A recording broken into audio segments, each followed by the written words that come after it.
Chapter 1689. Cotton? Everyone was dumbfounded. What was that? Wasn't that white folded cotton? Since when was this thing called cotton? Old master, isn't this a kind of flower unique to Longyu? What's so strange about it? Du Ziding asked, a little confused. At the same time, he wanted to tell Zhang Feng that this thing was really not that useful. It was just a kind of flower that bloomed like snow in winter. Moreover, this kind of flower wasn't beautiful. If it wasn't for the high officials and dignitaries adding some winter flowers to their flower beds, who would use this kind of thing? It was extremely difficult to clean it up. Zhang Feng was also a little confused. Even his heart was bleeding. It was such a good thing. Motherf asterisk Ker, what kind of prodigal was this? Such a top-notch thing to keep out the cold, but it could only stay in the flower beds? What the hell, it was really unreasonable. However, Zhang Feng also saw the hope of 100,000 armaments in an instant. He hurriedly asked, Old Du, let me ask you, is there a lot of this thing in Chang'an and Longyu? This, Du Ziding was a little confused. However, when he saw Zhang Feng's serious expression, he hurriedly said, Old master, we have a lot of this thing. At least, almost every family in Chang'an city has some in the flower beds. Because this thing bloomed too quickly, coupled with the cleaning of these flower beds every year, in the end, almost all the banks of the Longzhou Canal outside the city, next to Zhongnan Mountain, are connected. Damn it. Zhang Feng could not help but swear. This undoubtedly gave him a shot of confidence. He hurriedly asked, then let me ask you, if I want it now, how long will it take to collect more than 10,000 caddies? This, Du Ziding could not help but be dumbfounded. Although there was a lot of this thing. However, this thing was not so easy to collect. After all, this thing could only stay in the flower beds other than being made into tinder. What was wrong with old master? Zhang Feng pondered for a while. Seeing that old Du did not understand, he hurriedly waved and said, Jia Daoran. Jia Daoran, where are you? Master, didn't Jia Daoran go to Jiangnan? Du Ziding reminded him with good intentions. Zhang Feng immediately understood and hurriedly said, quickly go and find Shentiniu, Lao Li, and the others. Also, go to the Zhang residence, the Qian residence, and Niu Weili. If they ask, tell them that there is a great opportunity to make a fortune. What did you say? In the palace.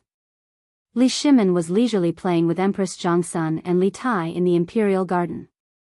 She had just found out that the old elementary scholar was in contact with Leng Yu, and that the old elementary scholar was actually going against Zhang Feng. Zhang Feng had also agreed to help with this batch of armaments. Therefore, Li Shimin also put aside the matter of the Xia family. After all, they were just a lonely noble family. If he wanted to, it would depend on whether he had eyes or not. This matter was insignificant to him. However, he was somewhat concerned about Zhang Feng's purchase of the dried flowers. This kid would give him a big gift from time to time, so he had to pay attention to it. But at this moment, he suddenly heard an urgent report from Yuqigong, saying that Zhang Feng had gathered all his connections in Chang'an city. This was what shocked Li Shimin. He hurriedly asked, did Yuqigong say anything else? Your Majesty, this servant heard that Prince Zhang was worried about the armaments for the winter. As soon as he returned home, he gathered all the servants and asked about the paper clothes. Then, when he saw the white folded flowers in the flower garden, his expression changed greatly, and then this matter happened. Little Gizi explained the cause and effect of the matter in detail. Li Shimin was dumbfounded when he heard this. White folded flowers. Li Shimin couldn't help but look at the flower garden not far away. Little Gizi hurriedly picked a bouquet and handed it to Li Shimin. This was the first time Li Shimin looked at the flowers seriously. The flowers were not fragrant. There was no smell at all. When he thought about how Zhang Feng had gone to buy the dried flowers in Chang'an city today, and how Zhang Feng had found this flower because of the winter clothes, he couldn't help but think about it. He couldn't figure out what was the connection between this and the flowers. Li Shimin couldn't figure it out, and Empress Zhongsun didn't know what was going on either. On the other hand, Li Tai smiled slyly and said, "Father, didn't Brother Fengzi say that he was looking for you? Won't you know if you go there? Coincidentally, I also want to take you there to broaden your horizons." Li Shimin was hesitant. But at this time, when he heard Li Tai say this, he couldn't help but smile. He touched Li Tai's head and said, "Since Qin Ke wants to go, then I'll go and take a look." Zhang Sun Wugo pursed her lips and smiled. She said, "Do you want to call father? This morning, when I went to pay my respects, retired emperor kept talking about it. I'll go. Go, go, go, go now. I haven't seen that little bastard for a long time. What good things is he doing now?" At this time, Li Yuan's voice sounded urgently not far away. And it was accompanied by a burst of scolding. Obviously, when Li Shimin received the news, Li Yuan also received the news. Chapter 1690. On the other side. Qian Mansion. Although the loss of Qian Wanli had a great impact on Qian Tong, after seeing Qian Xian's terrifying achievements on the mountain and his talent in business arithmetic, Qian Tong was amazed. Qian Tong could only sigh that God was kind to him. And that was not all. Because of Qian Wanli's matter, Zhang Feng's paper mill business was still operating according to the share when Qian Wanli was still there. Now, Qian Tong was earning more. Even now, because of the business connection with White Deer College, the Qian family was almost soaring in the business world. Not to mention in Chang'an City. It could be said that because of Qian Wanli, they even had a connection with Niu Weili. Since ancient times, merchants had been the lowest profession. But once they had a relationship with the government, it was different. This was the so-called collusion between officials and merchants. But this was just a little unpleasant to hear. In this era, all merchants who wanted to do business had the shadow of a merchant behind them. Before, Qian Tong was just a small bank manager. How could he be qualified to come into contact with this? But now, it was different. All of this was because of Zhang Feng. At this time, Qian Tong's business not only included the white paper business, but also the phosphate fertilizer business around Chang'an. He even had a connection with Zheng Tufu's farm. At this time, Qian Tong felt that he had lived half his life in vain. In less than a year, he had achieved a terrifying achievement that he didn't even dare to imagine. How could he not be excited? At this time, in the Qiantong private bank, Qian Tong was checking the daily accounts when he was suddenly alarmed by a voice. "On the orders of the patriarch, I invite Master Qian to the Zhang Mansion for a chat." Zhang Mansion? Qian Tong hurriedly stopped writing and looked out of the window. He saw a servant coming, but the word on the servant's clothes made Qian Tong hurriedly come out to greet him. That symbol was Zhang. That word. To be precise, in the entire Tang dynasty, who else but Zhang Feng could make his servants wear the same uniform? The servants in Zhang Feng's residence wore almost the same clothes. Almost all the men wore satin, but the color of their clothes was uniformly white. It was a world of difference from the brown clothes worn by other servants. Moreover, there was another special point about Zhang Feng's servants, that was, their clothes and trousers were almost separated. It was not like a long gown, but it was also not like a short gown. In short, the clothes of the servants in Zhang Feng's mansion were a beautiful scenery in the entire Chang'an. Once they saw the person in the robe, they would be shocked. They all knew one thing. Zhang Feng's men were here. Moreover, because of Wanli, Zhang Feng had killed people in Chang'an. At this time, when the servants of the Zhang mansion went out, almost everyone had to take a detour. They did not dare to offend him.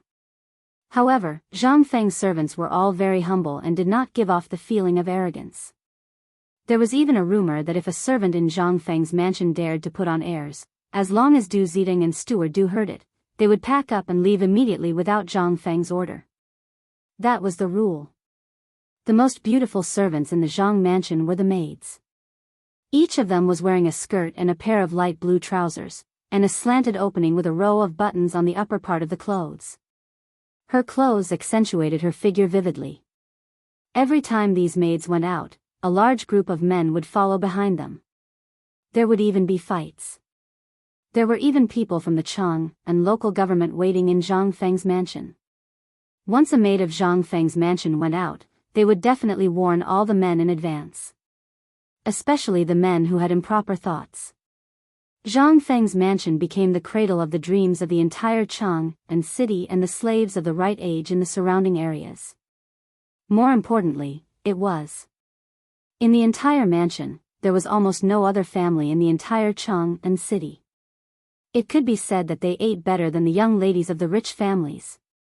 Qian Tong thought about it in his mind and instantly cupped his hands and said, "Little brother, you said that Prince Zhang invited me?" The servant also nodded humbly before bowing to Qian Tong and saying, "Master Qian, my master has an urgent matter to attend to and I must inform Senior Niu, so I won't speak any more. I hope Master Qian can return to the house as soon as possible." How dare Qian Tong act rashly? He hurriedly cupped his hands and hurried to Zhang Feng's mansion. And at this moment, in Zhang Shan's mansion, he had also received the same news. After learning about the situation, Zhang Shan hurriedly flipped the sign of the dessert shop and closed the shop. Those who were waiting to buy desserts, as well as the little beggars who were waiting for Zhang Shan's desserts every day, were instantly in an uproar. This was the first time in more than 10 years that Isan dessert shop closed in such a hurry. Everyone looked at the man in white servant clothes and thought about what he had just said. They instantly understood what was going on. Zhang Feng. It was Zhang Feng. And from the meaning of his words, it seemed that something big had happened. Everyone's face couldn't help but change suddenly. Something big was going to happen. Chapter 1691. As people who knew Zhang Feng received the invitation one by one, they were all shocked. Then, they were all shocked. Then, everyone rushed to Zhang Feng's mansion, although they didn't know what Zhang Feng wanted to do. But the matter of Zhang Feng meeting the people of the Xia family in the tea house was known by everyone. They even knew the true identity of the old scholar. However, this was no longer important. What was important was what Zhang Feng wanted to do. This was the key point. After a little inquiry, everyone understood that Zhang Feng agreed to the 100,000 sets of military equipment in the army. This was the key point. In less than 2 hours, everyone hurried to Zhang Feng's mansion. But at this time, everyone looked at Zhang Feng, who was sitting in the flower garden with his butt sticking out. They were a little confused. Even Li Shimin couldn't help but want to ask, but he closed his mouth several times. "Grandpa, what is Uncle Zhang doing? Why don't he use the servants but do it himself?" Hearing this, everyone couldn't help but twitch the corners of their mouths. The person who spoke was Li Tai. This man was amazing. Not only was he deeply liked by the emperor and empress, but he was also deeply liked by the retired emperor. So, only he dared to say so at this time. Wei Zheng and others had already arrived. But, with the retired emperor and empress here, they didn't dare to say anything. They could only keep their heads down and stare at Zhang Feng. "Grandson, you have to watch carefully. This kid is a crafty person. Anything he can get must be a treasure. Just wait and see. Today will definitely be fun again." Li Yuan smiled and hugged Li Tai. He wanted to carry him up, but after a few hugs, he didn't lift him up. He was so tired that he was panting. Seeing this, Li Tai rolled his eyes and said, "Grandpa, you said it would be fun? But this uncle, why does he look like the flower thief that the maids in the house said?" Puff. Hearing this, there were already people who couldn't hold themselves back anymore. Zhang Feng also staggered. He stared at Li Tai and said, "Little guy, who taught you this?" "Tai, don't talk nonsense." Zhang Sun Wugo's expression also changed slightly as he scolded. Li Shimin and the others didn't care. Instead, they looked at Zhang Feng with a smile.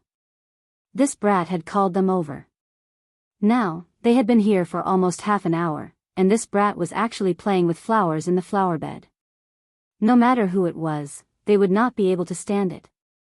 Furthermore, this prodigal was stepping on precious flowers and plants. Moreover, this was originally a gift from Li Shimin to Li Yuan. How could anything planted in this flower bed be ordinary? However, to Zhang Feng, they were like weeds. At this time, Li Shimin and the others felt that Zhang Feng was not stepping on his own things, but on their faces. It hurts.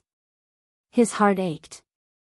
This prodigal, it's simply, even Zhang Shan and Qian Tong couldn't help but have a toothache when they saw the flowers and plants under Zhang Feng's feet. Seeing Zhang Feng leave the flower bed, everyone breathed a sigh of relief. Zhang Feng was also excited.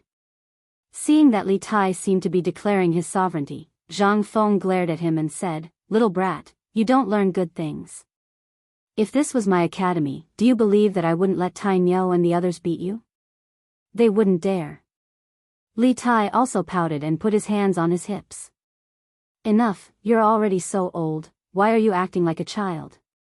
Li Shimin felt a headache coming on and hurriedly covered Li Tai's mouth, pointing to the pile of white stacks behind Zhang Feng. "If you want white stacks, I'll find someone to get them for you. In less than an hour, your courtyard will be filled to the brim. More importantly, what are you doing with these things?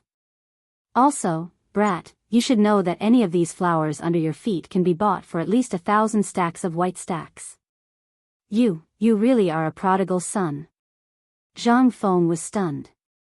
He couldn't help but turn around to look at the flower bed he had ruined, then at the pained expressions on everyone's faces.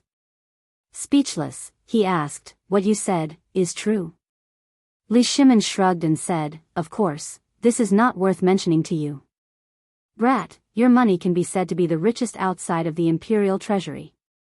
Zhang Feng did not refute, washing his hands and sitting next to Li Shimin, looking at the mountain of white stacks in front of him and said, "Today, I invited everyone here for this." "We know." Li Shimin coughed and said, "Today, did you go to see the people of the Xia family?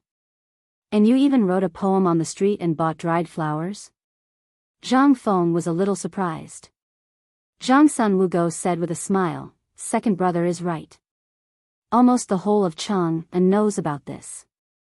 They said that for the two madams, you were generous and bought dried flowers. We didn't believe it before, but now." Zhang Sun Wugo smiled and did not say anything. How could Zhang Feng not know what she wanted to say? Zhang Feng also pretended not to hear, coughed and said, "These flowers are important to solve the problem of 100,000 sets of winter clothes." N. Chapter 1692. In an instant. Everyone's face couldn't help but change. Although they all knew that Zhang Feng was fiddling with this thing at this time should be related to this matter, they really couldn't figure out how this thing was directly related to the 100,000 winter clothes. More importantly, at this time, it seemed that they had no other way.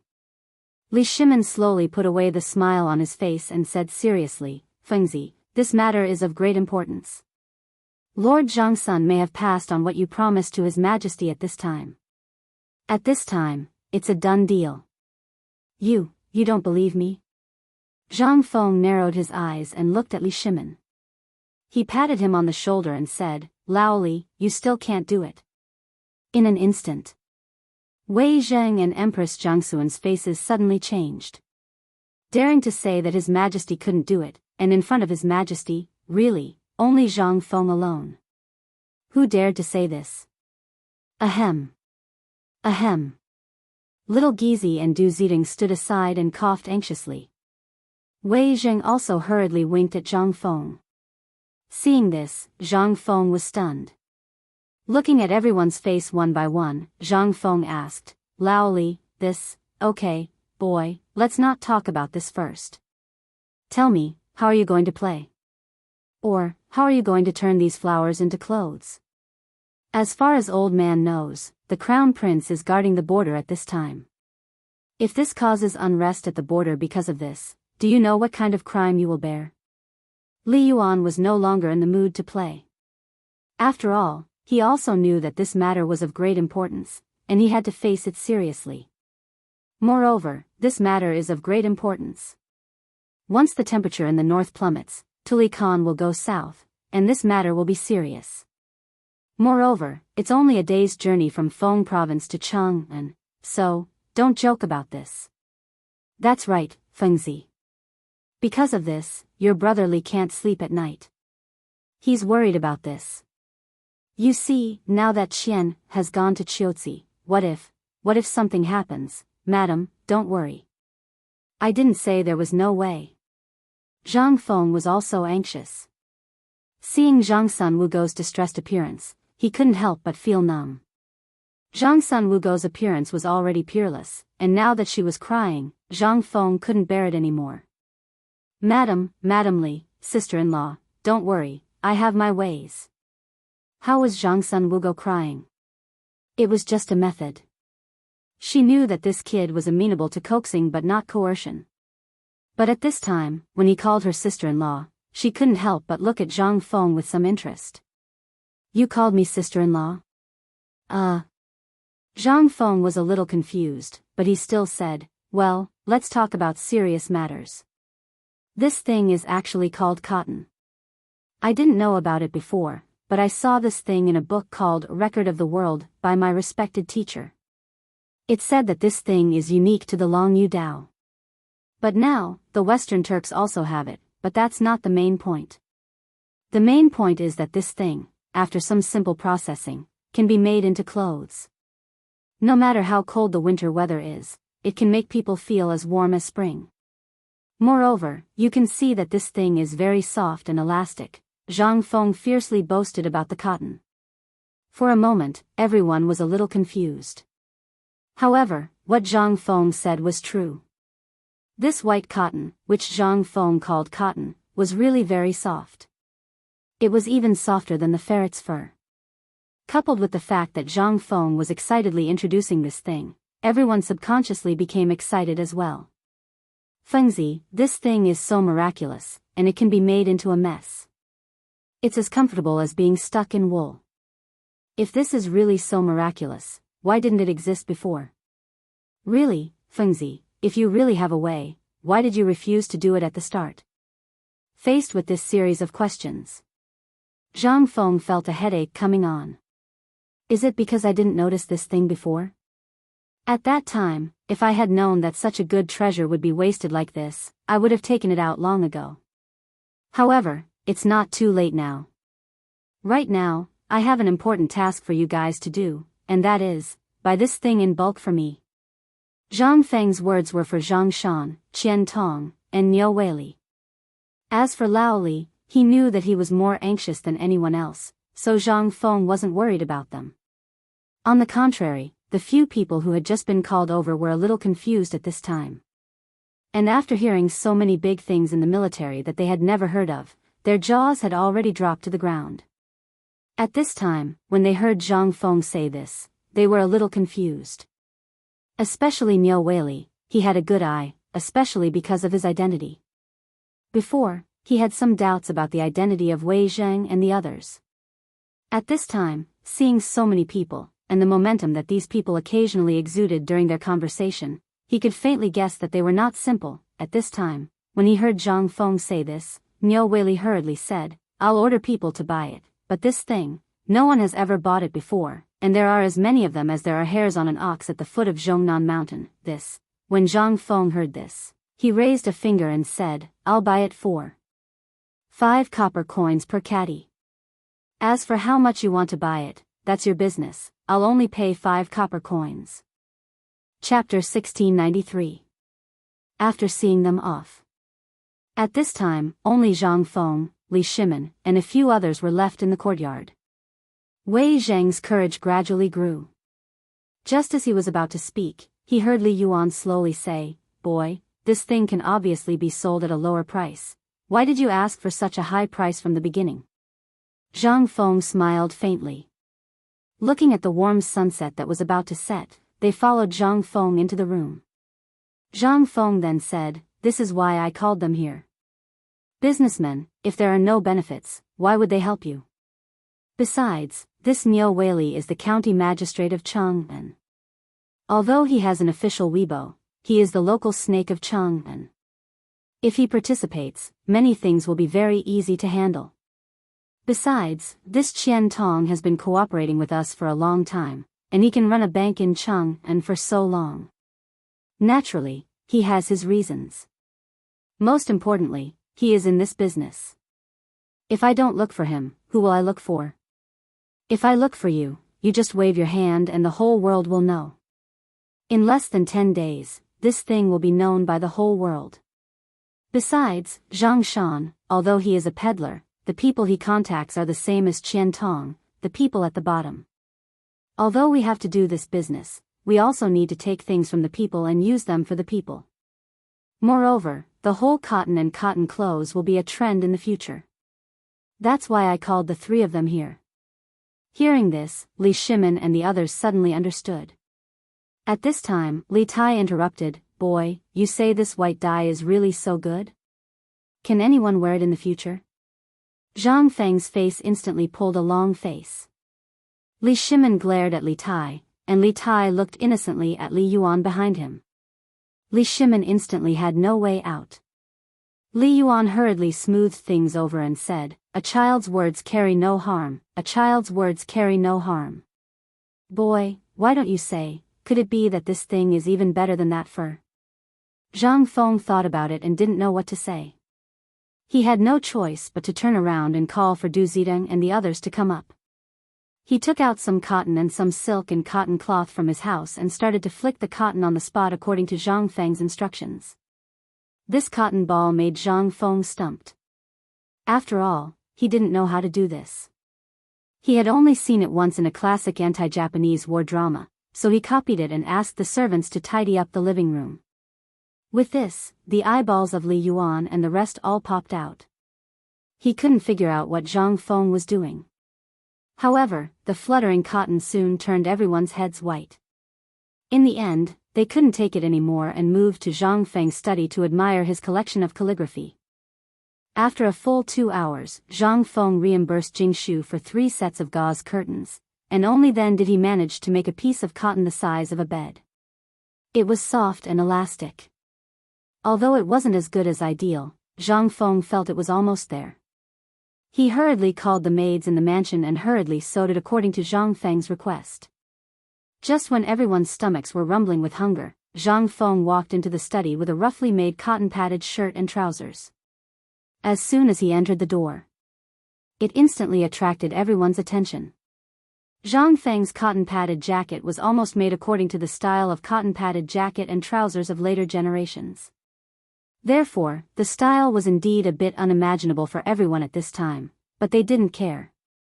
After all, this thing was nothing to Zhang Feng, but for everyone, it was simply a miracle. It wasn't excessive at all. Just now, everyone was still looking at a pile of cotton, but in just more than 2 hours, it became clothes. How could it not be shocking? Li Shimin solemnly took the cotton-padded jacket from Zhang Feng and held it in his hand to examine it carefully.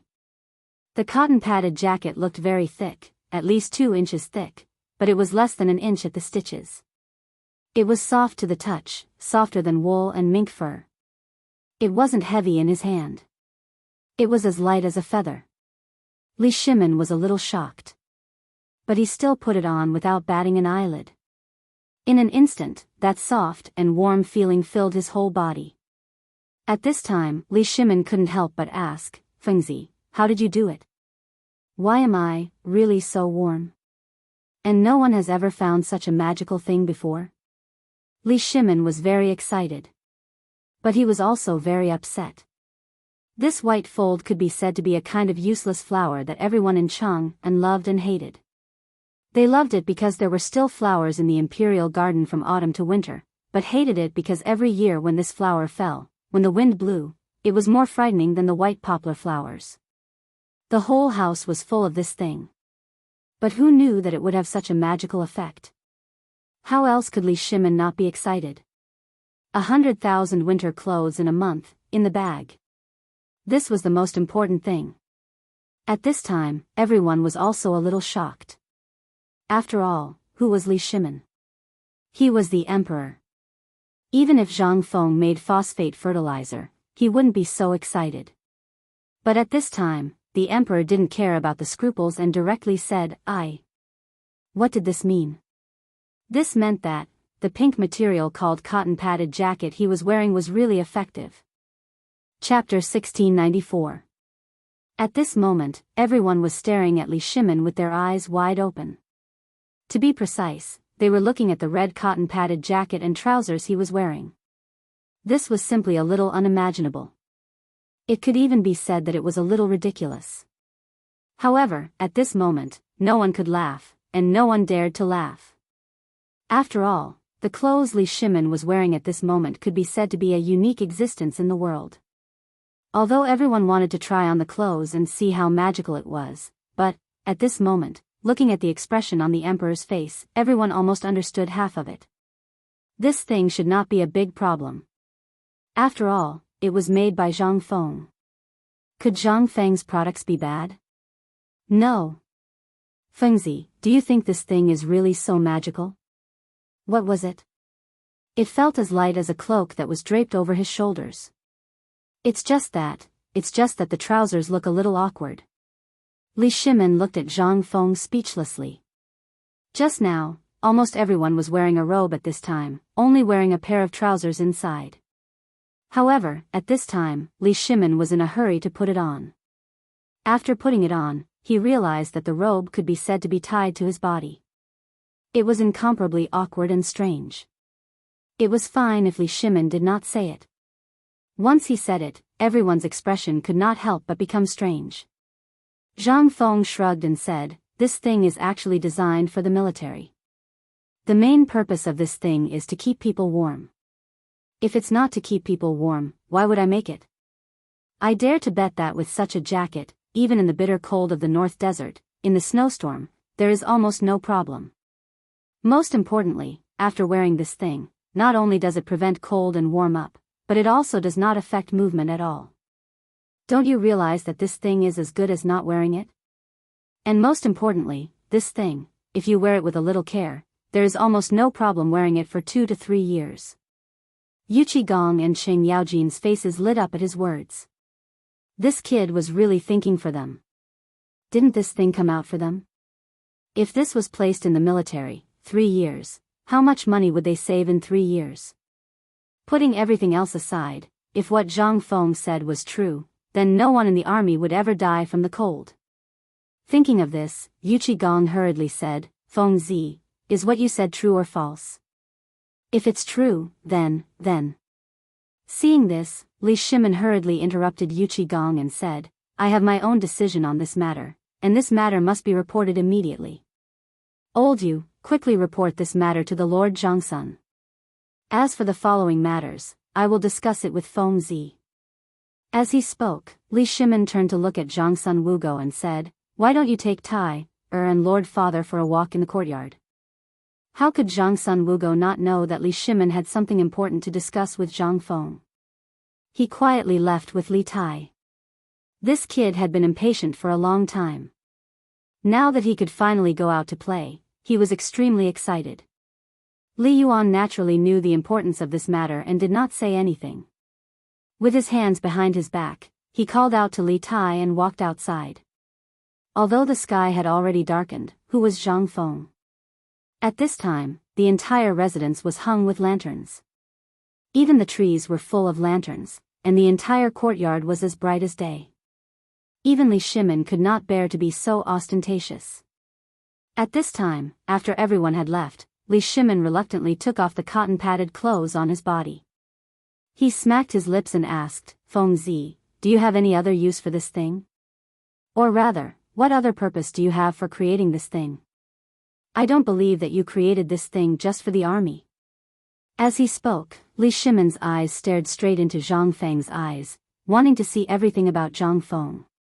Zhang Feng did not decline and shrugged, saying, "That's right, this thing is a good thing. If it is only used for the army, then it is indeed a bit of a waste. As a merchant, Lao Li, could it be that you have not thought of other ways? For example, like fine salt or other Eastern things, to sell to the common people?" Li Shimin was shocked. He quickly calculated in his mind and said, "You brat, could it be that you want to use these things?" Zhang Feng smiled mysteriously and patted Li Shimin's shoulder. "Brother, let me tell you this. You have seen this thing. Although I am only giving them a profit of 5 copper coins, you have to know that once my next step is to build the textile factory, it will be mass-produced. At that time, if I put these two together, Lao Li, think about it, this will be a considerable income. Li Shimin actually knew about the textile factory, but at this time, when it came from Zhang Feng's mouth, Li Shimin still felt a little shocked. After all, a textile factory that could produce a few hundred bolts of cloth a day without many people was an existence that had never been heard of before. At this time, if this thing was put together and produced together, then Li Shimin suddenly felt that it was really possible to solve the military supplies problem in a month's time. Moreover, what Zhang Feng said was not unreasonable. In this way, not only would the problem of the common people be solved, those great scholars and the pedantic officials in the court would also have mysterious things to say. But at this time, Zhang Feng said again, in fact, this business is nothing more than production around people. Eating, drinking, defecating, and sleeping is a necessity for people. Now, we have solved the problem of clothing and eating and drinking, but now there is only one gap, Lao Li. When Li Shimin heard this, he could not help but mutter, "Don't tell me you want to open a brothel?" Zhang Feng's expression froze. He hurriedly said, "No, no, no, what are you thinking all day long? What I mean is, these cotton-padded clothes and trousers are one thing. The real use of the cotton is to make quilts, cotton-padded clothes, cotton-padded trousers, and quilts. This is the next big thing I want to do. Once this thing is completed, it will be difficult for us not to become rich. Cotton-padded clothes, trousers, and quilts are the three most important things in life." Chapter 1695. Li Shimin didn't know what the three major items were. He didn't know anything else either. There was only one thing in his mind at this moment, and that was the quilt that Zhang Feng mentioned. He had never heard of this thing before. It was used for sleeping. Now, the only thing he could think of was the bedding on the bed. At this moment, when he thought of what Zhang Feng said, he instantly understood Zhang Feng's intention. The reason why the bedding was called a bedding was because this thing was almost made of mulberry hemp and animal fur. Although it was soft, after a long time, it would become furry. Before this, he didn't feel much, but now, after feeling the softness in his hand and the low price, Li Shimin was tempted. It would be a lie if he didn't feel tempted. This thing. If Zhang Feng really made it, then, Fengzi, is what you said true? Li Shimin was a little uncertain at this moment. He asked cautiously. Zhang Feng rolled his eyes. "Do you think I'm a liar?" "No, no, no. I just find it a little unbelievable. Think about it, this thing can not only be made into a quilt, but it can also be made into a 4-piece bed set with our textile factory in the future.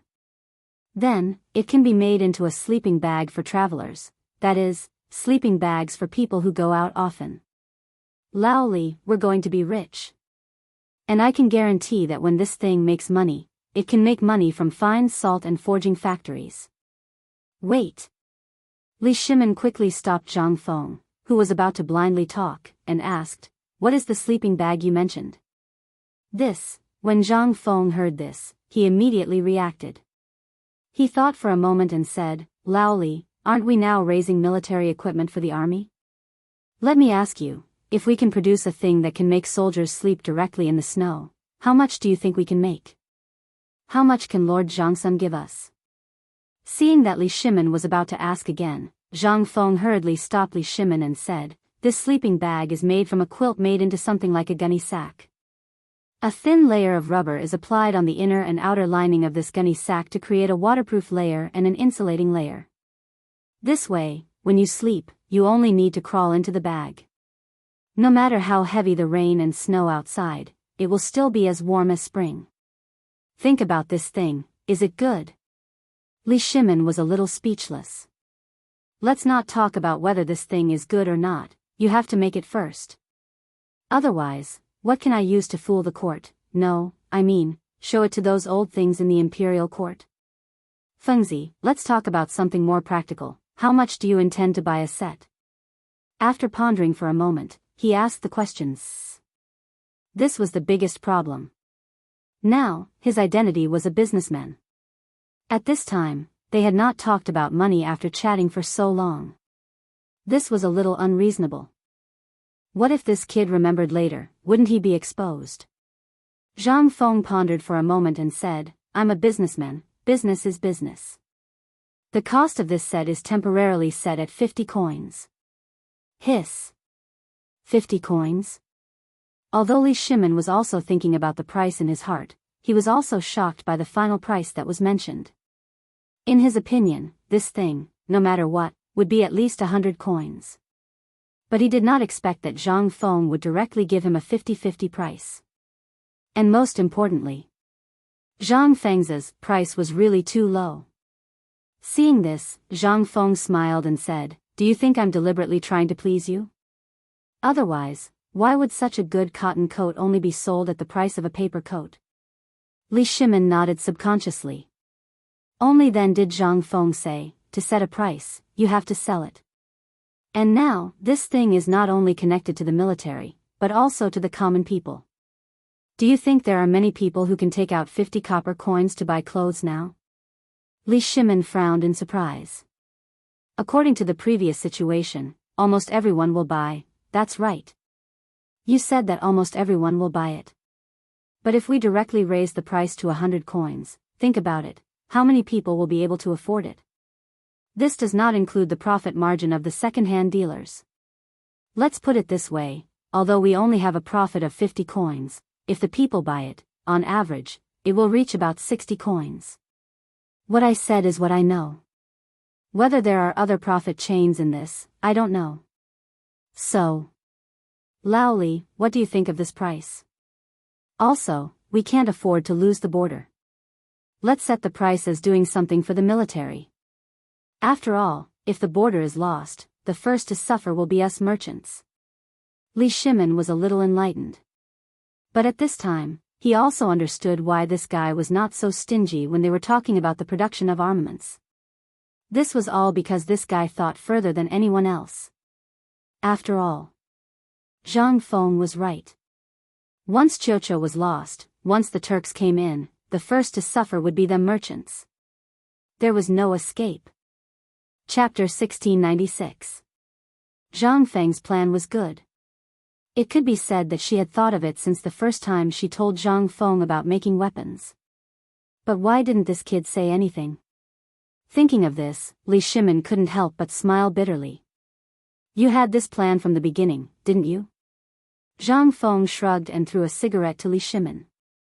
I didn't, but, as he spoke, Zhang Feng lit the cigarette from the oil lamp on the table. He took a deep breath and said, My idea at that time was very simple. That was to take over the trade city of Chiotzi. Once we took over the trade city of Chiotzi, we would have an escape route in the future. Li Shimin asked in surprise, What escape route?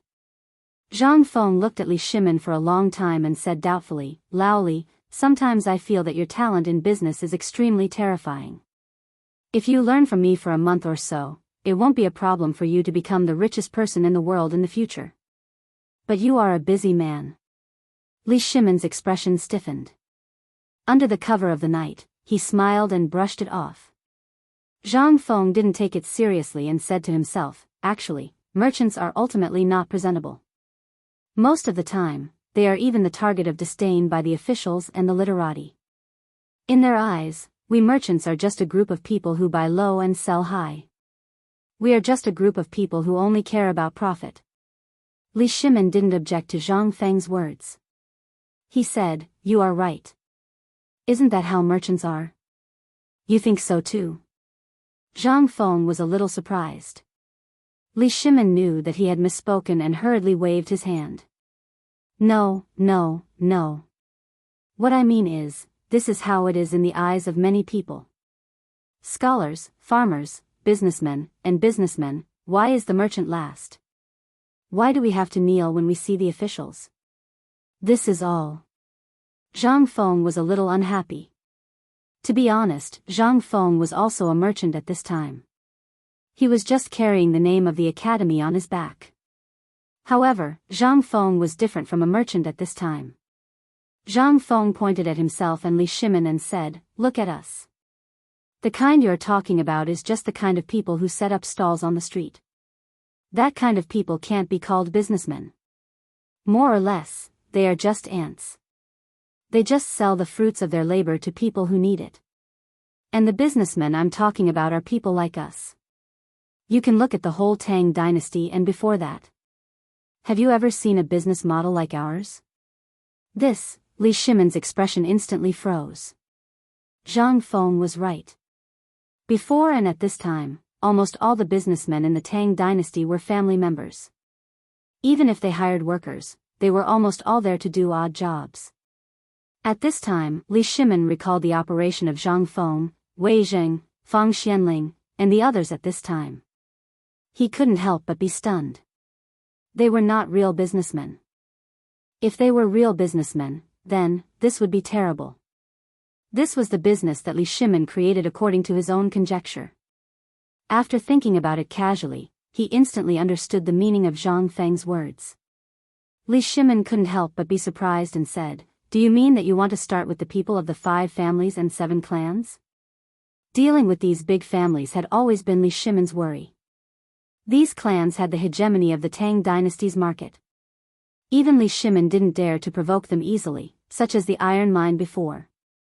At this time, the new weapons were made, and Zhang Feng had a new toy. At this time, it was time to deal with these big families. However, Zhang Feng waved his hand speechlessly and said, "No, there's no rush. It's still too early to deal with them. You have to remember what happened with the iron mine. So, before we have a complete plan, we can't move." "Then why are you talking for so long?" Li Shimon stared at Zhang Feng speechlessly and asked. Zhang Feng grinned and said, "Don't worry. I know that it's not good for you to be under the control of the 7 families and 7 clans. They control the businessmen of the Tang dynasty. Almost all the idle businessmen can hardly survive. However, these people occupy all the places of the Tang dynasty. And the most important thing is that we have a common enemy, those big clans and powerful families. This is an opportunity. My plan is to dump all the benefits in our hands. While maximizing the benefits, we can also lead more people to fight against the 5 families and 7 clans. Even the emperor will be afraid of us by then." Hiss. Cough, cough, cough. Li Shimon was shocked. He took a deep breath. The cigarette in his mouth lit up instantly and burned a large part. In an instant, Li Shimon coughed violently. He said, "You are really crazy. Let's not talk about whether the people of the 5 families and 7 clans will know about it. Even if they don't know, you should know that many things we have now are inseparable interests with someone in the palace. Even many ministers in the imperial court have interests with us. Won't this share of interests offend all those people in the imperial court in an instant? At that time, not to mention other things, the people in the imperial court will bite us in the blink of an eye. Think twice, you must think twice before you act." Chapter 1697. Li Shimon was really afraid of Zhang Feng's craziness. This matter involved too many things. He didn't expect Zhang Feng's idea to be so crazy. But at this time, Zhang Feng didn't care about what Li Shimon said. He waved his hand and said, "Lao Li. This is the general trend. Think about it. Come, try this." While talking, Zhang Feng brought Li Shimon to the flower bed outside the study. While he was at it, he broke some sticks from the branches and handed one to Li Shimon, saying, "Why don't you try breaking it?" Li Shimon was a little confused. He didn't understand what Zhang Feng wanted to do, but he still followed Zhang Feng's instructions. He took a branch and broke it easily. However, Zhang Feng broke a lot of branches. In total, there were about a dozen branches. He handed them to Li Shimon. "Lao Li, try and see if you can break it." Li Shimon looked at Zhang Feng. Seeing that he didn't mean to joke, he took the branch. This time, Li Shimon couldn't break it no matter what. This time, Li Shimon was even more confused. "This is," Zhang Feng smiled but didn't say anything. He signaled Li Shimon to return to the study again. Then he said, "Lao Li, the stick from before was us, or it could be said that it was our group. But we are facing the 5 surnames and 7 clans, as well as the Guanlong group. Do you think we can break them? But, don't we have a new weapon?" Li Shimin said, somewhat unconvinced. After all, he was very clear about the terror of the 5 surnames and 7 clans, as well as the Guanlong group. They were able to establish the Tang dynasty and destroy the Sui dynasty. It was inseparable from the Guanlong group. At this time, if they took them by surprise and directly mobilized troops, although it would cause the economy of the Tang dynasty to decline a little, as long as they controlled these 2 clans, they could recover in a short time. Most importantly, he was the emperor.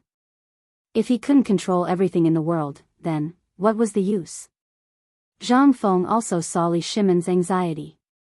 He couldn't help but feel that Li Shimin was able to develop his industry in the gap between the Guanlong group and the 5 surnames and 7 clans.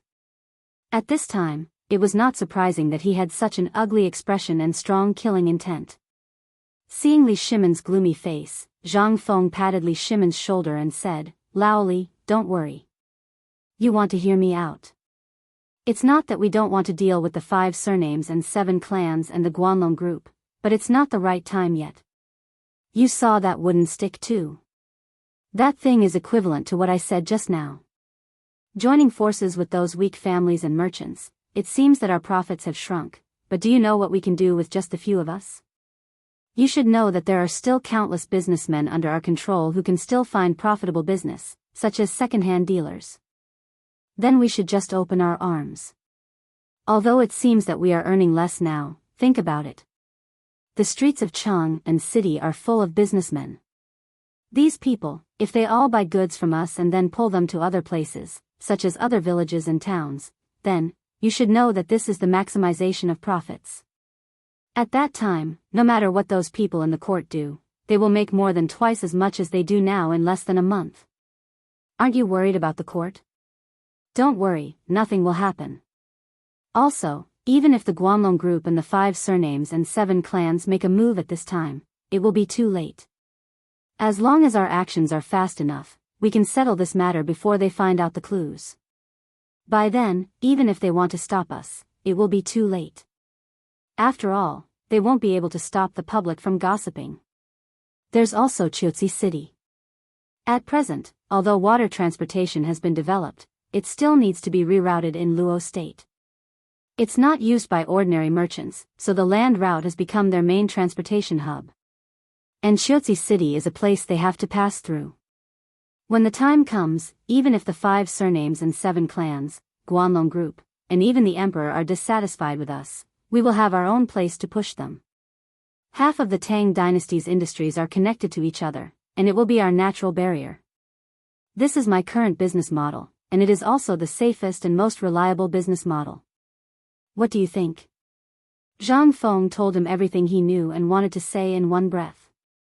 For a moment, Li Shimin's mouth was wide open, and he looked at Zhang Feng in shock, not knowing what to say. Zhang Feng was right. This was based on the fact that he was the real Lao Li. However, Li Shimin thought more about his relationship with Zhang Feng. This kid wanted to pave the way for them.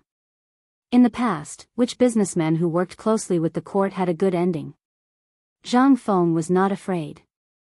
At this time, he was a viscount, a great scholar, and the chancellor of Chang and University and White Deer College. Even if he were to be in the court in the future, it would not be a big deal. But what about the others? For a moment, Li Shimin was silent. He could not help but feel guilty. However, he still asked curiously, "Fengzi, you said, this is a new business model?"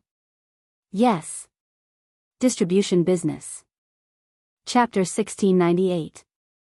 In the past few days, Zhang Feng had spent most of his time in the villa. Jing Shu and Yu Yao had also gone to Zhang Feng's mansion. In the past few days, Zhang Feng's mansion had not been idle at all.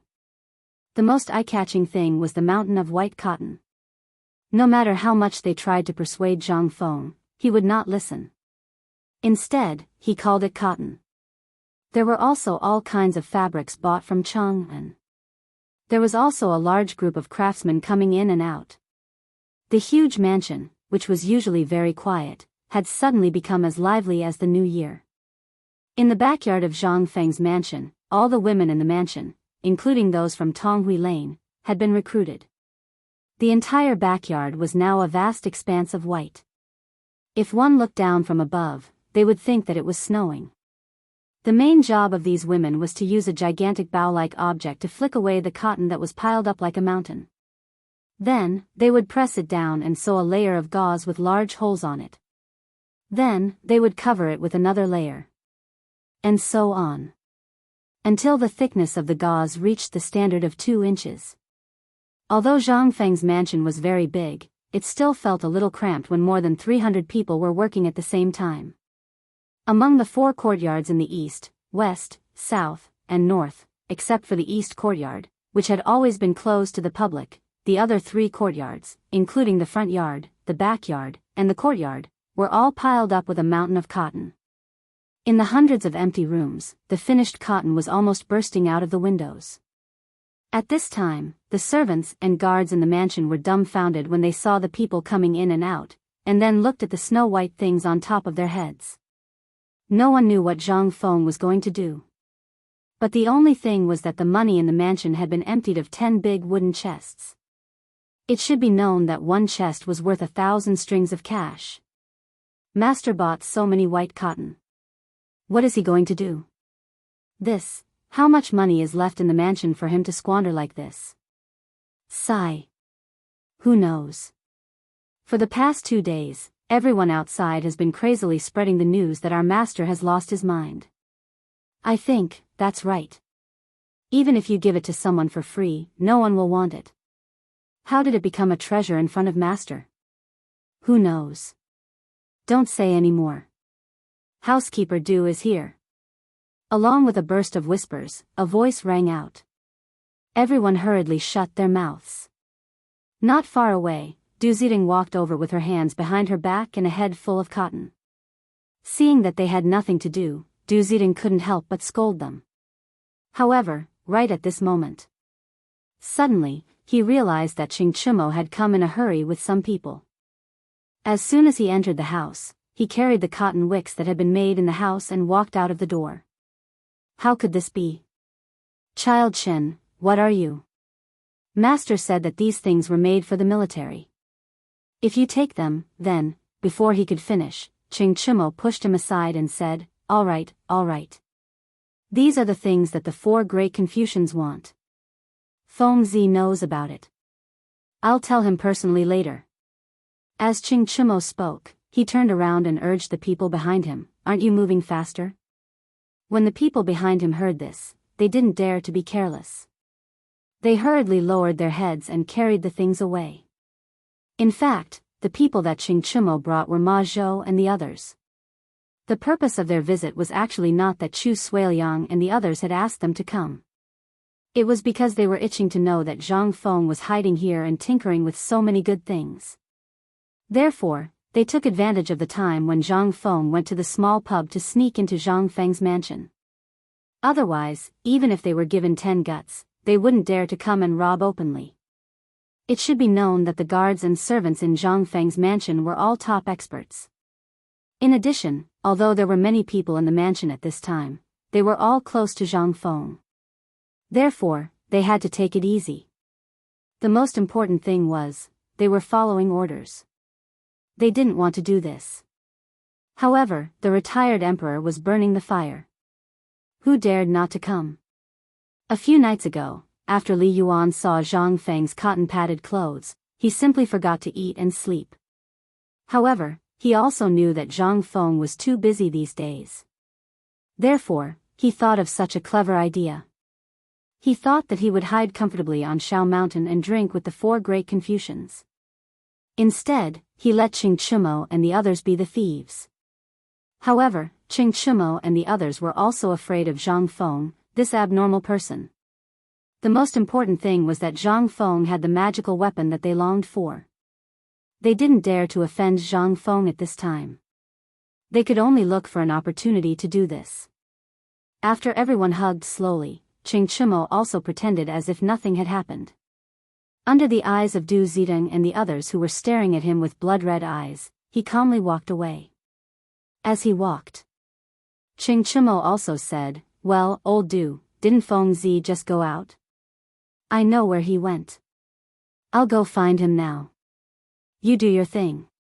After all, This thing is very important. I don't dare to delay it. However, at this time, Xianxia heard a voice that he didn't want to hear the most. Who's looking for me? Chapter 1699. Actually, Zhang Feng was very busy. And in these 3 days, Zhang Feng was extremely busy. First, he had to settle the cotton flapping equipment, then he had to settle the cotton gelling, as well as the cotton shaping and so on. He had to teach these people step by step. He was busy for 3 days. At this time, Zhang Feng was discussing with Niu Pai Huang on how to pour rubber on cloth. When Niu Pai Huang was about to join in this bustling and mysterious matter, he realized that Xianxia and the rest were actually stealing things. This time, the entire courtyard was extremely quiet. Everyone looked at Zhang Feng, then looked at Xianxia, Ma Zhou, and the rest. Their expressions were strange. At this time, Xianxia also slowly realized that everyone was strange, as well as Zhang Feng's malicious expression. His expression couldn't help but change. What a coincidence, Fengzi. Zhang Feng also didn't expect that Qiantinyu and the rest would steal into his house. But the moment he saw him, Zhang Feng understood many things. The first thing he thought of was the old master, as well as the few people who were present that night. If not for these few masters, how would he, Du Dabing, dare to let Qiantinyu be so crazy? What's more, he even dragged Ma Zhou and the rest along. This was simply comparable to a rebellion. I say, do you have to go to this extent? Zhang Feng was a little speechless. He wanted to beat them up, but he couldn't. If he didn't beat them up, if they all learned like this, what would happen in the future? Thus, Zhang Feng couldn't be bothered to beat them up. He waved his hand and said, "The few of you, that's enough. Just now, the old master told me. Otherwise, the guards in the courtyard would have already broken your legs. Let's go, Tinyu, the few of you enter the house. Ma Zhou, after getting the things away, the few of you quickly come back. I have something important for you to do." Qianxia, Du Shu, and Zhang Sun Chong looked at each other in confusion. They really didn't expect Zhang Feng to cover for them, but this also meant that Zhang Feng and the others had something big to announce. After all, this was the first time Niu Pai Huang had come to the mansion with Zhang Feng. Without saying a word, they followed Zhang Feng into the study. As soon as they entered the room, Zhang Feng asked them to quiet down. Only Niu Pai Huang was in the middle of the study, fiddling with a big iron pot. Inside the pot was a pot of rubber that had already solidified. Everyone was dumbfounded. He didn't know why Zhang Feng let Niu Pai Huang boil rubber here, but how could it be an ordinary thing if Zhang Feng valued it so much? Zhang Feng patted Qianxia's shoulder and said, "Tinyu, it was the old master who asked you to come, right?" Hearing that, Qianxia shrunk his neck and said, "How did you know? If I didn't even know this, I wouldn't be called Zhang Feng." Zhang Feng was a little speechless and spread his hands. Then he continued, "Tell me, what's going on?" Qianxia saw that there was nowhere to hide, so he had to brace himself and make up a story. He forcibly turned Li Yuan's curiosity into the people of the Tang dynasty and so on. Of course, Du Go, Zhang Sun, and the others couldn't be left out of this. In the continuous smooth lies of these people, Zhang Feng was fooled into a daze. However, he didn't have a trace of doubt. Instead, he was a little excited and reached out his hand and said, "Since the old master said it so arrogantly, then according to his character, he must have prepared the money for me, right? Come, quickly take it out. I'm also worried about where to get the money now." This time, it was Qianxia and the others' turn to be dumbfounded. Qianxia glanced at them and saw that they were very confused. He hurriedly asked, "What money?" Zhang Feng was also dumbfounded. "Isn't it the money for the order of 100,000 cotton-padded clothes from the military? Why, the old master didn't tell you about this?" Qianxia finally understood what was going on. He hurriedly shook his head and said, No one really mentioned this, but..." Zhang Feng frowned a little disappointedly at first, but after Niu Pai Huang's shout, Zhang Feng also let go of this matter. He grabbed Qianxia's hand and pointed at Niu Pai Huang, saying, Tai Nyo, now I have a difficult task for you. As for other things, you can put it aside first. It's here. It's really here. I knew it, this guy, King won't let himself be taken advantage of. Chimo wanted to cry but had no tears. However, he still forced himself to ask stutteringly, well, tell us, as long as it's something we can do, as long as it's something the 4 great scholars ask us to do, we'll definitely do it. Hey! Look at how scared you are. Actually, this is nothing else, it's something you've done before. Zhang Feng was stunned for a moment, then he grinned. However, when everyone saw Zhang Feng's grin, they instantly felt bad. Zhang Feng didn't care about this and said, I don't mean anything else. You've seen it too, since this phosphate fertilizer factory was built, it seems like you've been idle. Next, I want you to work with Niu Pihuang, in half a month, wait. Zhang Sun rushed over and looked at Niu Pihuang who was boiling rubber with horror, saying, Feng, you want us to boil rubber? Chapter 1700. Making rubber. This looked like a place on the mountain. It was even more horrible than squatting in the reflection room after making a mistake. The reflection room. As the name implied, it was used to reflect on one's mistakes. However, calling this house a house was a waste of talent. The entire house could only accommodate a small bed that was half the size of a door and a night fragrance bucket. It was only 4 feet high. Just think about it, how terrifying would it be for a person to squat in a dark room that was only 4 feet high? However, even so, everyone on the mountain thought that it was a blessing. The rubber factory on the mountain was built in the most remote part of the mountain. Usually, very few people would go there. However, most of the students were 17 or 18 years old. They liked to explore these things. However, everyone who had been to the rubber factory was forced to step back by the pungent smell of rubber and the pitch-black, stinky gutters that stretched for over a mile. The most important thing was, even the birds in the sky didn't dare to provoke the poison of this thing. The fish in the water had long died, not to mention the ones in the sky and the ones in the ground. They had all run away and died. Who would dare to go to such a terrifying place? However, at this time, Zhang Feng wanted them to go. What was this? This was a reward. They knew that Zhang Feng wouldn't let them go so easily. It turned out that this was the trap. Chimo's face was like a pig's liver. He hurriedly said, Fengzi, this matter was instigated by the old man. You know that we are the younger generation. We have to listen to whatever the old man says. We know that stealing is wrong, but you don't have to trick your brothers like this, right? What are you talking about? Zhang Feng was a little confused. However, looking at the expressions on their faces, he suddenly understood. Just this? You're scared? Zhang Feng shook his head. Chimo didn't know what Zhang Feng was thinking. He hurriedly said, Isn't it? We saw it with our own eyes. The place where the rubber factory was located was pitch black all day long. Even the fish in the canal were all dead. The water was pitch black. There were no birds in the sky, and no wild animals in the ground. We all heard that it was the poison of the rubber that had blocked the canal. Poison? Wasn't it caused by air and water pollution? How did it become like this? Zhang Feng was anxious at the current level of everyone's intelligence and understanding of these things. He waved his hand and said, It's not about this.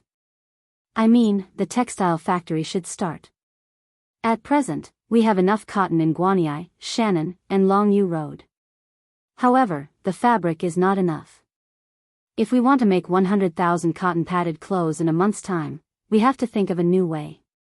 If we start the textile factory, we can. You're talking about this. That's not a problem. You should have said it earlier. See, we're scared. Before Zhang Feng finished speaking, Chimo and the others came to their senses and then returned to their usual sloppy appearance. They sat in Zhang Feng's study in a disorderly manner. It seemed that Feng Zi would not allow them to do that horrible black smelly thing. That would be great. If they didn't go to that place, they would be safe. Zhang Feng didn't know what to do with this move of the few of them. After being stunned for a moment, he came to his senses. It seemed that they were afraid that he would punish them to go to the black kiln. After thinking all this, Zhang Feng suddenly had an impulse to curse. Can you think of something else in your heads? Is there anyone who shows off like you? Qing Chimo crossed his legs, wiped the sunglasses in his hand, and asked, what is showing off? Zhang Feng hurriedly surrendered. Now is not the time to talk about this. You're thinking too much. Although I've stopped today's matter for you, if you don't want me to pursue it, you have to do as I say. Now, Lao Li has personally built a textile factory outside the city. I'm going to look for you when I come back. I've discussed with Lao Li. We only need 30 water wheels as the linkage drive, and our textile factory can run, so it's the water wheels. Qing Chimo thought it was a big deal. But at this time, after hearing that Zhang Feng had discussed with Li Shimin, and the most important thing was that the emperor should still be outside the city at this time, it was a big deal. The emperor was personally presiding over the overall situation and handling the textile factory. At this time, if something went wrong, then, Feng Zi, isn't it just water wheels? You should have said it earlier. I don't want to scold you, Feng Zi. Why didn't you say it earlier? Say it earlier. Zhang Feng felt that he was going to vomit blood and die. Looking at the change in attitude of the few people, he pointed to the door, took a deep breath and said, get out. If you can't make 30 water wheels in 10 days, you'll F***king stay in the rubber factory for a month. F***ck. Qing Chimo and the others couldn't help but wail. Then, they rushed out of Zhang Feng's house, howling like wolves and ghosts. Zhang Feng looked at the few people who came and went in a hurry. He was speechless and raised his beautiful middle finger. Chapter 1701. As soon as Qing Chimo and others left, Zhang Feng hurriedly closed the door of the study. In an instant, the whole study was filled with an indescribable smell. The smell could even be smelled from 3 feet away. It was so stinky that it made people's hair stand on end. However, it didn't matter to Zhang Feng. Instead, he squatted beside Niu Pai Huang, watching Niu Pai Huang seriously boiling the rubber with relish. Niu Pai Huang was already guilty, but at this time, he couldn't think too much. After all, the matter between Zhang Feng and his brothers didn't allow him to have any improper thoughts. These were all things that he didn't want to touch. After a while, Niu Pai Huang finally finished boiling the rubber that needed to be boiled. When he turned around, he didn't know when Zhang Feng had already put on a mask.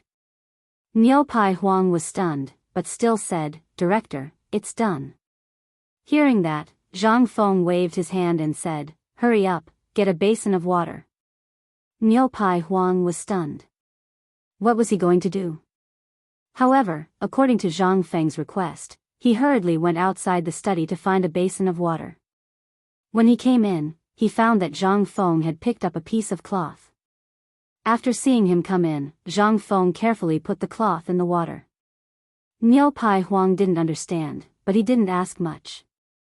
After he put the basin of water, Zhang Feng quickly picked up the cloth that had just been put in the rubber, and then hurriedly put it in the basin of water. All this happened in 3 breaths. Moreover, Oxhide Huang could clearly see that the cloth was made of top-grade cotton. Although one side had been covered with rubber, the other side was not damaged, but the original yellow edge was a little darker. Niu Pai Huang was confused. But he didn't dare to ask. After waiting for a while, Zhang Feng picked up the cloth. Only then did Niu Pai Huang realize that the rubber was perfectly attached to the cloth. Zhang Feng roasted the cloth on the fire, then threw it to Niu Pai Huang and said, quickly cut off all the rubber on this cloth with a knife. Oxhide Huang was dumbfounded. He looked at Zhang Feng in a daze. Zhang Feng said, this is something that transcends time. You have to be careful. Tomorrow morning, when you scrape off all the rubber on the cloth, I will tell you what it is. Oxhide Huang was dumbfounded.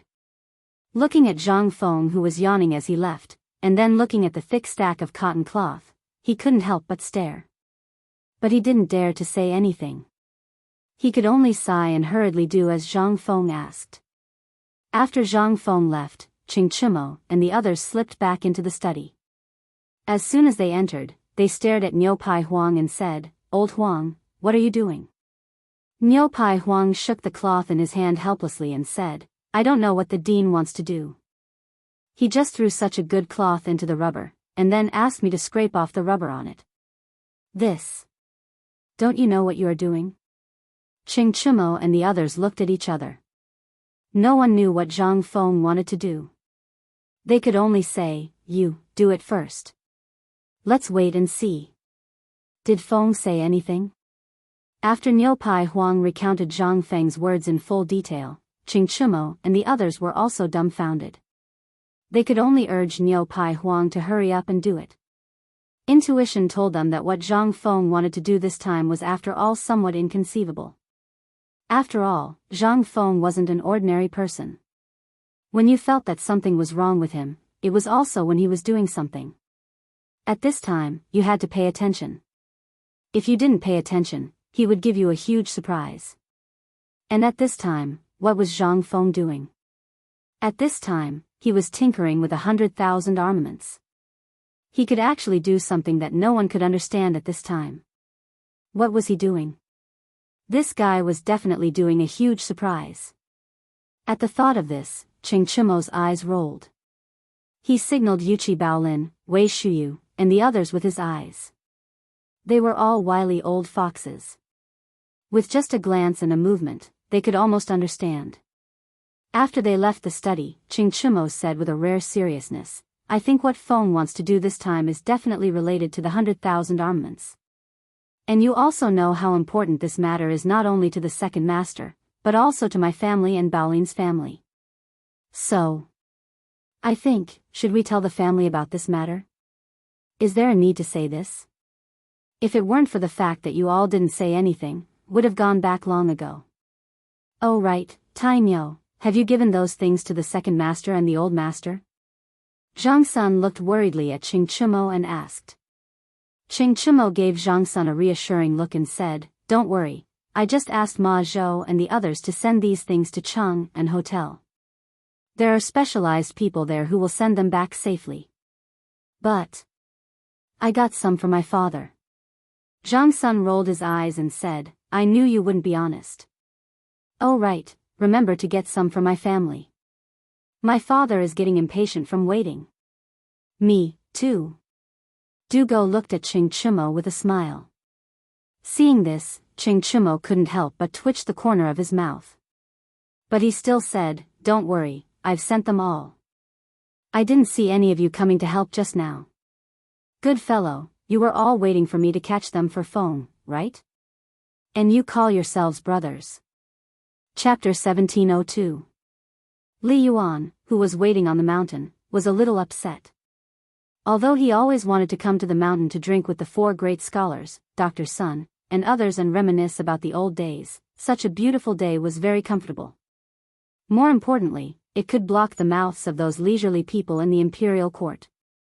Every day, looking at a group of youthful youths, holding books in their hands, every day they were as excited as if they were injected with chicken blood. There was no need to mention how nourishing it was. But today, Li Yuan had been absent-minded instead. Although he had been cooking wine with a few people while bragging, his eyes had been staring outside the door from time to time. Who were you, Shernan and the others? How could they not see Li Yuan's thoughts? He asked with a smile, "Old master, are you still waiting for that kid? Who didn't know about Zhang Feng's matter?" At this time, although several people were here to accompany Li Yuan, they were also waiting for Zhang Feng's news. Hearing this, Li Yuan couldn't help but smile and said, "Don't think that old man doesn't know that you are also waiting for that kid, right? Ha ha ha, we are the same. But seriously, can that kid really make this kind of thing?" Xue Ji laughed. Seeing that Li Yuan didn't speak, he continued, "In fact, if this thing can really be made, it will be a real blessing for the Tang dynasty. At this time, what the Tang dynasty needs most is this kind of thing for the people's livelihood. I remember that in the past, almost every winter, there were many people in the north who were frozen to death, and almost many of the students in our academy came from poor people. If that kid really makes this thing, Xueji's eyes narrowed slightly, and his voice suddenly became calm. I think that at that time, not only will the reputation of our academy skyrocket, but this kid will also take advantage of this. This bastard kid, I have heard a lot of words denouncing him during this time. Li Yuan was slightly surprised and asked, there are still people who dare to denounce him? I'm afraid they don't know what this kid will do, right? What can he do? Ouyang Xiao was speechless. He spread out his hands and said, Old master, this is your fault. Wouldn't it be better for him to stay in the academy? He, Zhang Feng, was now an unpolished jade that needed to be carved. In addition, he was the youngest Confucian scholar. At this time, how many people and young people in the Tang dynasty were looking at him? Previously, when he embarked on the path of Jianghu, the Shandong side directly spread lies to mislead the public. It's not like you don't know about this. At this time, it's great that this kid can realize his mistake and mend his ways. Therefore, I feel that this matter, whether good or bad, is a good attempt. We can also take this opportunity to shut the mouth of the Shandong side. Li Yuan narrowed his eyes. Although he had been listening to Ouyang Xiao's words that carried a bit of resentment for iron not becoming steel, his eyes had been staring at the old Xiao Kai. He saw that the old Xiao Kai hadn't said a word from beginning to end, and even the expression in his eyes hadn't changed. Li Yuan could not help but feel his heart skip a beat. Could it be, this kid, did he really do it this time? However, at this time, he also heard the dissatisfaction of the 4 Confucian scholars with his previous decision. He glanced at Ouyang Xiao lightly and said, although that's the case, the war in the north is urgent. In addition, Tuli Khan is covetous, as well as the plague of locusts and drought. In these few times, the old foundation of the Tang dynasty has been hollowed out. In this matter, the imperial court has no way at all. Otherwise, why would the old man beg that kid like this? Li Yuan was right. But there was also something wrong. He cleverly bypassed the matter of him urging Zhang Feng to get the new weapons, and the people present did not dare to say anything. They just snorted angrily. If it weren't for you and those stubborn and incompetent people in the imperial court, how could you let Fengzi worry about it? You are so happy. You throw everything to this kid. Don't you think about his future? In case he goes on the wrong path or offends some people in the imperial court who can't be offended in this matter, who will take the blame for him when he becomes an official in the imperial court? Here it comes. At this time, the feminine voice of the old eunuch outside the door instantly attracted everyone's attention. A moment later, Lai Ji rushed in. When he saw so many pairs of eyes staring at him, his whole body began to tremble in an instant. This student greets the teachers, greets the vice principal. What you are holding in your hand, give it to the old man. Li Yuan did not wait for him to finish speaking and directly waved his hand. Lai Ji did not dare to be careless. He hurriedly handed a sheepskin package in his hand to Li Yuan. Yu Shinan and the others did not care about any poise. They hurriedly got up and came to Li Yuan's side. Their eyes stared at the package in Li Yuan's hand. The thing in Li Yuan's hand at this time was not anything else. It was really an auspicious sign from the heavens. If it was true, then in the future, no one in the Tang dynasty would be afraid of winter. The package was very big, only the size of a person's embrace. But Li Yuan actually easily raised it with one hand. Li Yuan also could not wait. His eyes were burning as he hurriedly opened the package. When the package was opened, a red thing jumped out of the package in an instant. It instantly gave everyone a big fright. When everyone reacted, they saw a singlet made of red silk fabric slowly appear in front of everyone. Hiss! Everyone could not help but suck in a breath of cold air. Looking at the thing that Li Yuan kneaded into a ball and looked incomparably soft, for words instantly popped up in everyone's mind. Auspicious sign from the heavens. Chapter 1703. Cotton-padded clothes. At this time, Yu Shinan and the others were dumbfounded. Although they had heard of this thing before, because there were also rumors of this matter on the mountain. In order to suppress this matter, they did not dare to leave the mountain at will. Today, seeing Li Yuan go up the mountain, how could they not know that this matter had taken shape? At this time, after seeing the thing in Li Yuan's hand, everyone instantly wanted to take a look. However, Li Yuan had been holding it very tightly, which made them instantly helpless. I say, "Old master, is this thing really the cotton-padded clothes made by Madman? Made by Saucer?" Yu Shinan asked somewhat uncertainly. Li Yuan took a deep breath and rubbed the cotton that was softer than anything he had seen before on his face repeatedly. He nodded and said, "It can't be wrong, it can't be wrong this time.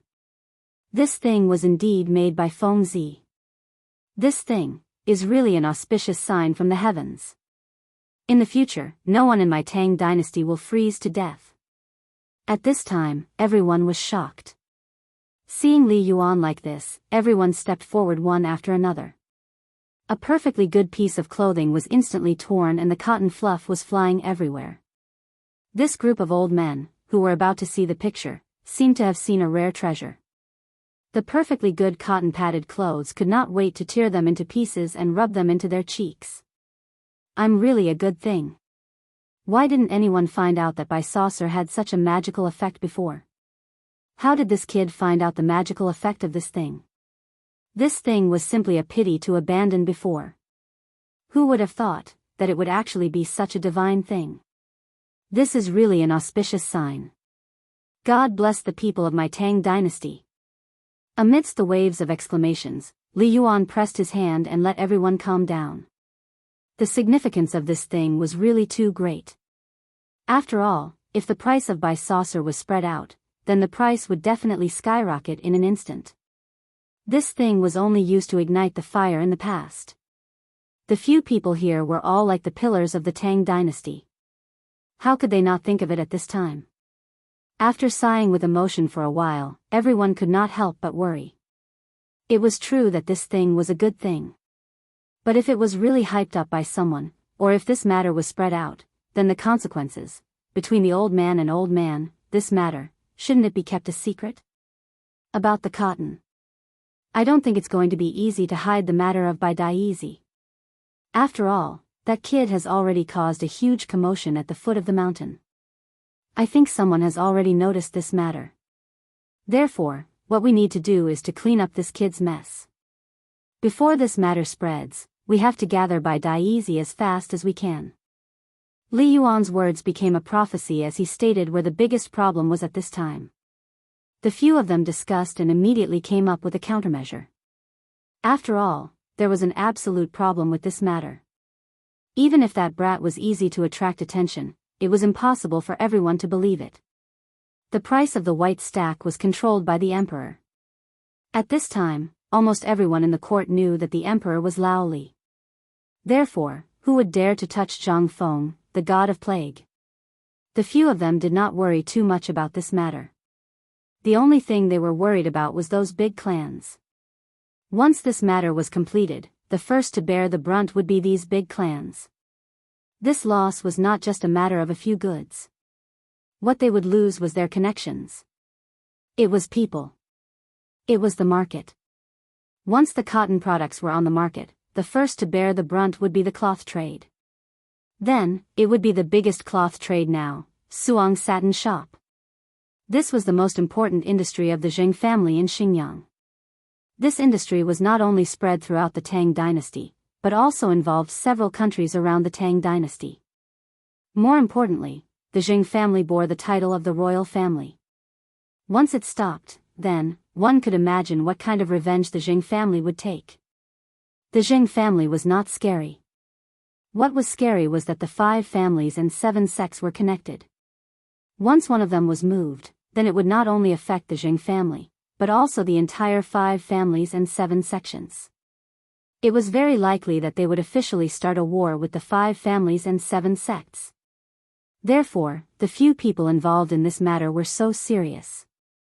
After a while, Li Yuan waved his hand with a slight headache and said, "This matter will be handed over to Erlang and the others. They have already thought of this matter. These days, there is no news from the palace. It seems that he is moving about because of this matter. So, let's not care about this matter. By the way, Brother Zihuai, last time, your family came. What happened to the business with that brat? Why did I hear that this brat owes much to your family's help this time? In an instant, everyone looked at the old Xiozai. The old Xiozai did not know why Li Yuan would ask about this matter at this time. After pondering for a while, he said truthfully, I don't know about this matter, but I heard from my family that the brat seems to be of great use. But I can guarantee that this matter has nothing to do with the cotton-padded clothes incident this time. Really? Li Yuan looked at the old Xiozai meaningfully and asked. Chapter 1704. That was what Li Yuan would say. After all, the old scholar was once the genius of the Xia family, the pillar of the family. Li Yuan didn't need to be too straightforward to understand some things. Why would the people of the Xia family appear in Cheng and at this time? Why would the people of the Xia family run into Feng Zi so coincidentally? Why would Feng Zi get in touch with the Xia family because of some dried flowers? These were all things that Li Yuan and Li Shimin couldn't figure out. Most importantly, the Xia family used to be so terrifying that even a ruthless person like Yang Guang didn't dare to act rashly. This time, because of Feng Zi, the Xia family seemed to be showing signs of rising. How could the royal family not be worried? Especially the appearance of the cotton-padded clothes. This was something that could instantly make a small family or an insignificant person rise to be comparable to a single family of the 5 surnames and 7 clans in less than a month. In the Tang dynasty, which was surrounded by wolves, there was no room for a second giant like the 5 surnames and 7 clans to appear. At that time, it was precisely because of this that the Wang family was completely wiped out. At that time, the Xia family was too powerful and the old scholar's influence was too great. It could be said that at that time, there was the Chui family of Qinghe in the east and the Xia family of Qin County in the west. These 2 families were famous at that time. They represented the thoughts of Confucianism in the north and the south. Because the Chui family of Qinghe was an important part of the 5 surnames and 7 clans, and because the Tang dynasty was just established, it urgently needed the support of Confucianism. Therefore, the Xia family of Qin County suffered the crazy revenge of the Chui family of Qinghe. That was why the old scholar lived in seclusion in Cheng, and for many years. But why didn't the Xia family come in contact with the old scholar until today? This was something that Li Yuan couldn't figure out. But at this time, the appearance of the Xia family instantly made the whole of Cheng turbulent. Even some people in the imperial court were talking about it. He had to take it seriously. At this time, on the one hand, it was teasing, but more importantly, it was a warning. Who was the old scholar? How could he not know the Tao of this? After pondering for a while, he said, I'm not sure about this at the moment. Other than you, no one else knows about the old man's presence in Chang'an. If it's possible, it's only during the mid-autumn poetry meet that an outsider came here, so. Li Yuan chuckled and waved his hand, saying, I'm just saying. Brother Zihuai, don't think too much. Oh right, this matter of the cotton-padded clothes, what do you all think? After Li Yuan resolutely investigated the matter, he avoided the topic. The old scholar couldn't help but let out a sigh of relief. Because of all the things that had happened, even now, he didn't dare to go home and ask what had happened. At this time, Li Yuan asked, he could not help but feel extremely puzzled about why Madame Xia came to Chang'an. It was as if all of this was orchestrated by someone else. However, he still had to go back and ask around before he could get to the bottom of it. The cotton-padded clothes are not bad, and what you said about being able to make a white fold first is also not bad, but I'm afraid that the mountain doesn't have the ability to do that. Hearing the old scholar's words, Li Yuan was stunned and asked, what do you mean? On the mountain, Tai Miao and the others have mobilized all the students of the academy to do something about the textile factory. At this time, they are still in his small wooden house discussing how to do a great undertaking. We can't do anything about it. Hearing the old scholar say so. Seeing the complacent and helpless smiles on the faces of Yu Shinan and the others, Li Yuan just remembered that today on the mountain, it seemed that he really didn't see a single student. So, these stinking brats are doing something about the textile factory? What is Fengzi doing? Li Yuan couldn't help but ask with a difference. However, at this time, no one could answer him. Thinking of this, Li Yuan looked at the cotton-padded clothes in his hands that were torn out of shape. He couldn't help but feel awkward. This is difficult. I really didn't expect that this brat would have such big ambitions. Isn't he afraid of being stuffed to death? The old scholar finally seized the opportunity to counterattack and said lightly, "Isn't this all because of you? 100,000 sets of military equipment a month. Do you really think that Fengzi is an immortal? I actually think that Fengzi is doing the right thing by mobilizing everyone together. Although this will raise the price of the white fold, at least we can solve the military equipment problem within a month. Otherwise, even after the new year, you can forget about it. No wonder Fengzi wants to escape." Now you, hearing the old scholar's words, Li Yuan's cheeks became a little hot. He hurriedly interrupted him and said, "Enough, brother Zihuai, I have to go back and make arrangements first. As for the mountain, this time my family will pay for it. However, tell Tai Niu and the other little bastards, if they dare to neglect, even their Lao Tzu can't protect them." After saying these words, Li Yuan hurriedly slipped away. Only the stunned crowd was left. Chapter 1705. In Chang'an City, it was still hard to see one's fingers clearly. However, Chang'an City had been bustling for a long time. Although the morning market had not opened yet, the east and west markets were already bustling with people. All kinds of peddlers were hawking their wares on the streets. This was especially true for the basketball courts in Tongweifang, as well as the other basketball courts in Chang'an, where business was booming. When the basketball courts were first built, many people were dismissive of them. But gradually, because of Zhang Feng's promise, almost all the rich and powerful came out. Although basketball wasn't able to prolong one's life like Zhang Feng had said, it was still a more acceptable form of entertainment and exercise than the 5 animal frolics. Therefore, at this time, not only were the rich and powerful in Chang'an City scrambling for this thing, the ordinary people were also flocking to it. Especially Zhang Feng's promise.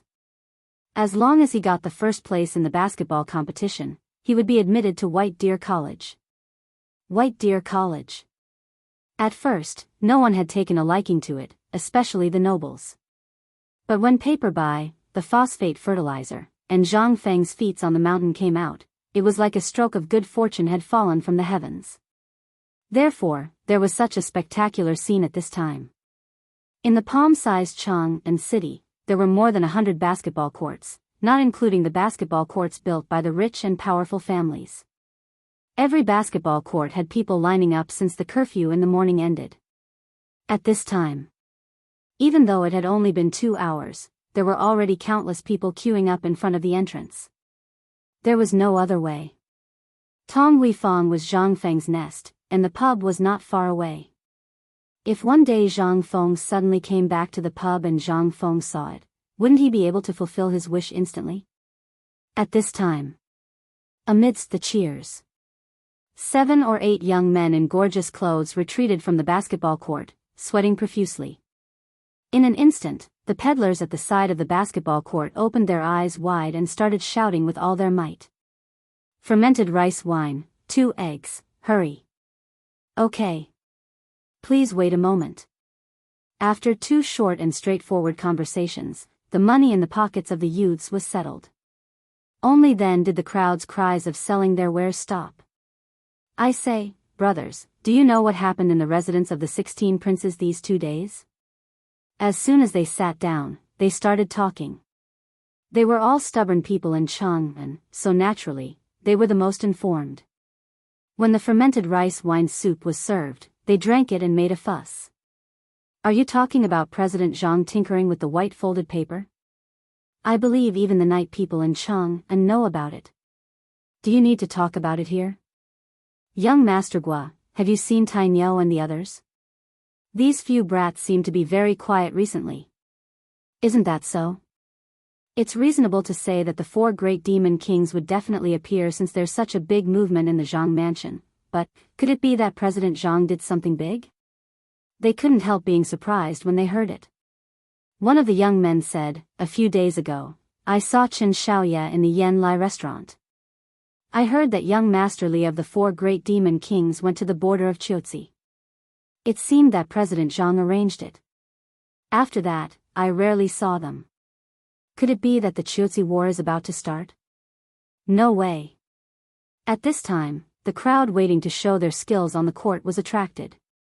Among them, there were several middle-aged men in gorgeous clothes. Looking at their aura and clothes, one could see that they were not ordinary people. When the others heard this, they couldn't help but come forward and ask about it.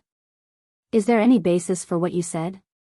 "As far as I know, the Zhang mansion sent a large number of people to collect the white folded paper. Even the Chang and local government, Eason snack shop, and Qiantong money house were involved. Why do I feel that this matter is related to President Zhang's previous engagement?" In an instant. Only then did the crowd recall the engagement between Zhang Feng and Zhang Yuyao. In addition, the women who had been going in and out of Zhang Feng's residence in the past 2 days were mostly the more reputable women in Cheng and who knew how to sew. At this time, everything made sense now. Involuntarily, a picture flashed in their minds. That was Zhang Feng was going to get married. "Look, isn't that Miss Zhang's maid Shui?" At this time, someone exclaimed. Instantly, everyone looked in the direction of the person's finger and saw Shui in emerald green clothes at the entrance of Tonghui Square. At this time, everyone was gossiping. A few young men who thought they were extraordinary hurriedly went forward and invited the confused Shui over. They asked some inexplicable questions at the same time. At this time, Shui was even more confused. She looked at the gossipy faces of the crowd timidly and said, "Where did you hear this from? Why didn't I know?" They were confused. They hurriedly asked, "Miss Shui, is this true? What has President Zhang's family been doing these days?" Shui was speechless. I don't know. If there's anything, go to the son-in-law's house and ask. I still have something to talk to County Magistrate Niu about. Do you want to come with me?" Chapter 1706. No one dared to go to the Cheng and county government. Niu Weili was famous for being tricky, especially after he got involved with President Zhang. He cared more about Zhang Feng than his own mother, Lao Tzu. If he found out that they were gossiping here, the consequences, they couldn't help but feel a chill down their spines. They found an excuse and hurriedly left. Today, after little Shui went out, everyone she met took the initiative to greet her. There were even people she didn't know who took the initiative to greet her. As for the questions, they were all about whether Zhang Feng was going to get married. Even Niu Weili was asking about it in a roundabout way. This made little Shui extremely suspicious. Were these people crazy? With the son-in-law's current fame, if it was really going to be a wedding, a month ago, it would have been the talk of the town. How could it be so quiet? There was even a voice that made little Shui feel a little confused. That was, Zhang Feng was going to be promoted. Although recently, everyone in the mansion and Zhang Feng knew had been crazily collecting white stacks, it didn't seem to have anything to do with promotion, right? When little Shui returned to the mansion, she was still thinking about it. She didn't even notice that the roll in her hand that she brought back from Niu Weili for the master was almost in Zhang Shan's mouth. "Little Shui, what are you doing?" Zhang Shan shouted. Little Shui trembled and came back to her senses. But when she came back to her senses, she trembled and the teacup on the table instantly fell to the ground and shattered. Zhang Shan's face darkened. Little Shui hurriedly said, "Master, please forgive me. I didn't do it on purpose.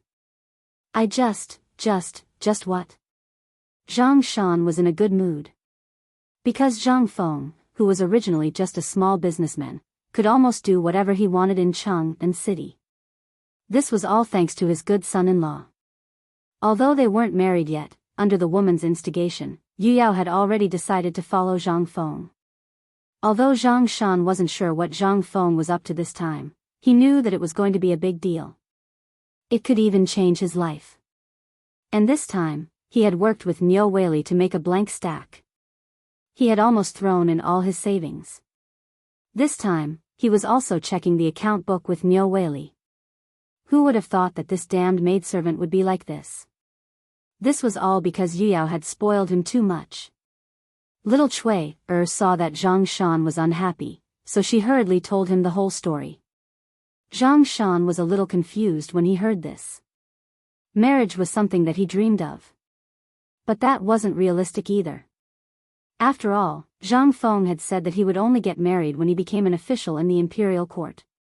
It was still too early. However, Cui's last sentence gave him a glimmer of hope. Could it be that the emperor was really going to give that brat a promotion? After thinking about it carefully, it was really possible. After all, Zhang Feng had made so many things. If he was a normal person, he would have been promoted long ago. How could he be like Zhang Feng?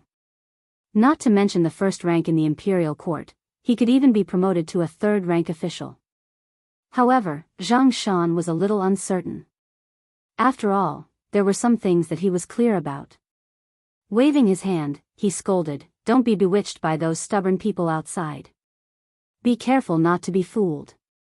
If there's nothing else, just stay at home and serve Miss well. If I find out that you're gossiping with those shady people outside again, you'll have to wait for me." Little Cui heard this and instantly became listless as if frost had hit her. The conversation between the two was also heard by Zhang Yuyao, who had just passed by Zhang Yuyao's living room. As soon as little Cui went out, Zhang Yuyao hurriedly called little Cui into the boudoir. In the boudoir, Jingshu was leisurely playing some strange songs that Zhang Feng had taught her. When she saw the two people coming in, she was a little surprised. Zhang Yuyao asked little Cui to close the door. After closing the window, she said, "Little sister Jingshu, come quickly. There's something important." "What's wrong, Sister Yuyao?" "Let little Cui say it." Zhang Yuyao excitedly held Jingshu's hand tightly and looked at little Cui. After little Cui finished talking, Jingshu instantly felt relieved. She smiled faintly and said, "Sister, I think it's better to let nature take its course. Prince Zhang has his own plans." When Prince Zhang was buying dried flowers on the street, I faintly felt that Prince Zhang seemed to be planning to go to Jiangnan. Why do you think he's in such a hurry to get married at this time? Moreover, the matter of becoming an official is very important. If it's really going to happen, the imperial court would have already issued an imperial edict. But look, is there one? When she said this, Zhang Yuyao's face instantly changed. Because she heard an extremely sensitive matter. Jiangnan. Zhang Feng was going to Jiangnan. Jiangnan, Although she had tacitly agreed to this matter, she still felt a little uncomfortable when she heard it at this time. Especially at this time, Zhang Feng was fiddling with the white fold in the mansion. Although the rumors were magical, the two of them were still in the dark about what was going on. Could it be that Zhang Feng was doing all this to go to Jiangnan to see little sister Yu? Zhang Yuyao was instantly enlightened by all of this. First, he met a woman who was buying dried flowers in Chang'an. Then, Zhang Feng found out that the woman was from Jiangnan. Then, he prepared to buy a lot of dried flowers. What was the use of dried flowers? They could only add fragrance to pillows and scented sachets. What was the use of that? However, the final white stack was still a flower. Could it be that Prince Zhang Feng was doing all this to go to Jiangnan? In an instant, Zhang Yuyao couldn't sit still. She hurriedly pulled Jingshu and said, "Little sister Jingshu, let's go back quickly. I think that Prince Zhang is really going to Jiangnan." Chapter 1707. At the same time, in the palace. As the morning bell rang, Li Shimin sat on the dragon throne and prepared for the morning court. Long live the emperor. The officials bowed. Li Shimin waved his hand and motioned for everyone to rise. After the officials rose, the grand scribe stepped forward and bowed. "Your Majesty, the Chucha army is waiting for us. We can't afford to hesitate. Your Majesty, please make a decision as soon as possible." In addition, the temperature in the north has suddenly dropped. Many soldiers have frozen to death. Your Majesty, please allocate supplies for the soldiers. After that, the Grand Scribe raised his head slightly and glanced at Li Shimin. However, Li Shimin remained calm as if he did not hear anything. Strange, why is the Emperor ignoring the Battle of Chucha? He could not help but mutter in his heart. At that moment, a military governor walked out and bowed. Your Majesty, Chucha is an important border of the Tang dynasty. We cannot afford to lose it. Now that the Turks and Indians are eyeing Chucha, we should take the initiative to attack and take it. After that, he secretly glanced at Li Shimin. As a general, he naturally hoped to fight a war so that he could earn merits. However, all the decision-making power was in the hands of the Emperor. Shut up. The Grand Scribe suddenly stood up and immediately shouted at the general, ignoring the etiquette of the court. The Tang dynasty has just stabilized and is in the period of development. The people have also just surrendered. How can you act on impulse? You only want to attack and pillage without caring about the people. The Tang dynasty can't start a war now. It's time to negotiate peace. After that, the Grand Scribe looked at Wei Zheng with a face of reverence. Lord Wei, what do you think? He knew that Wei Zheng was the leader of the civil officials and would usually remonstrate in court. Moreover, as long as it was Wei Zheng's remonstrance, the Emperor would listen. As long as Wei Zheng was on his side, there would be no problem. However, Wei Zheng was a little strange today. He held the white jade tablet in his hand and closed his eyes tightly, as if he did not care about the court. Immediately, he felt that something was wrong. Given Wei Zheng's personality, he would have already caused a ruckus in the imperial court. Could it be? What was the secret behind this? At this moment, Overseer stood up again. Your Excellency, you should know the importance of Chuzi even if I don't tell you, right? Why are you acting on impulse? Furthermore, we are confident that we will win this time. Hearing this, the Grand Scribe gritted his teeth and didn't want to say anything. After all, Wei Zheng's attitude just now had explained everything. But after thinking about it, he braced himself and said, "This war is disadvantageous to our country. It is a waste of manpower and resources." A waste of manpower and resources? The Overseer snorted coldly. Is war a waste of manpower and resources? Then what about not having to pay exorbitant taxes this time? As a military general, he had always been at odds with these literati. Motherf ** Ker, Lao Tzu's military exploits were earned from killing on the battlefield. As for you guys, you only know how to open your mouth and brag. Well. The Grand Scribe was at a loss for words. Even if we don't pay exorbitant taxes, how are we going to survive the winter? That's a big problem. The Overseer looked at him with disdain. You don't know about this, right? White Deer College's President Zhang is already dealing with it.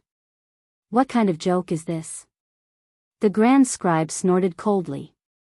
Yesterday, I saw White Deer College's President Zhang sleeping in his residence. Hearing this, Li Shimin, who was sitting on the dragon throne, couldn't remain calm. Sleeping in his residence? Was this brat dealing with the cotton clothes? Sleeping in his residence at such a crucial time? Thinking of this, he glanced at the Grand Scribe and asked, "Tell me in detail, what's going on in Zhang Feng's residence?" Your Majesty, according to what I know, Zhang Feng is sleeping in his residence every day. He didn't prepare any winter supplies. Just as he finished speaking, Li Shimin's expression changed and he looked at Yuchi Gong beside him. Because this matter was handed over to him, Watanabe, the Ministry of Works, and the Western Agriculture Temple. But now it had become like this. Moreover, he hadn't told him what had happened. Being glanced at by Li Shimin like this, Yuchi Gong subconsciously trembled. He muttered to himself, "Oh no." He hurriedly stepped forward. Your Majesty, the winter supplies have always been prepared by Zhang Feng. Recently, he hasn't been at the academy, but at the Zhang residence. The white stacks in his residence are the winter supplies. Everything is going according to plan, and there are no problems. Li Shimin frowned slightly. He didn't know what was going on. However, he still believed Yu Qigong's words. Forget it, I'll just have to take a look after the morning assembly. The morning assembly ended quickly. Li Shimin came to the imperial study with a gloomy face. He sat upright on the dragon throne and didn't say anything. Obviously, he was waiting for someone. Not long after, a head popped out from outside the door. It was Yu Qigong. Li Shimin glanced at him, stood up abruptly, and waved his hand. Leave the palace.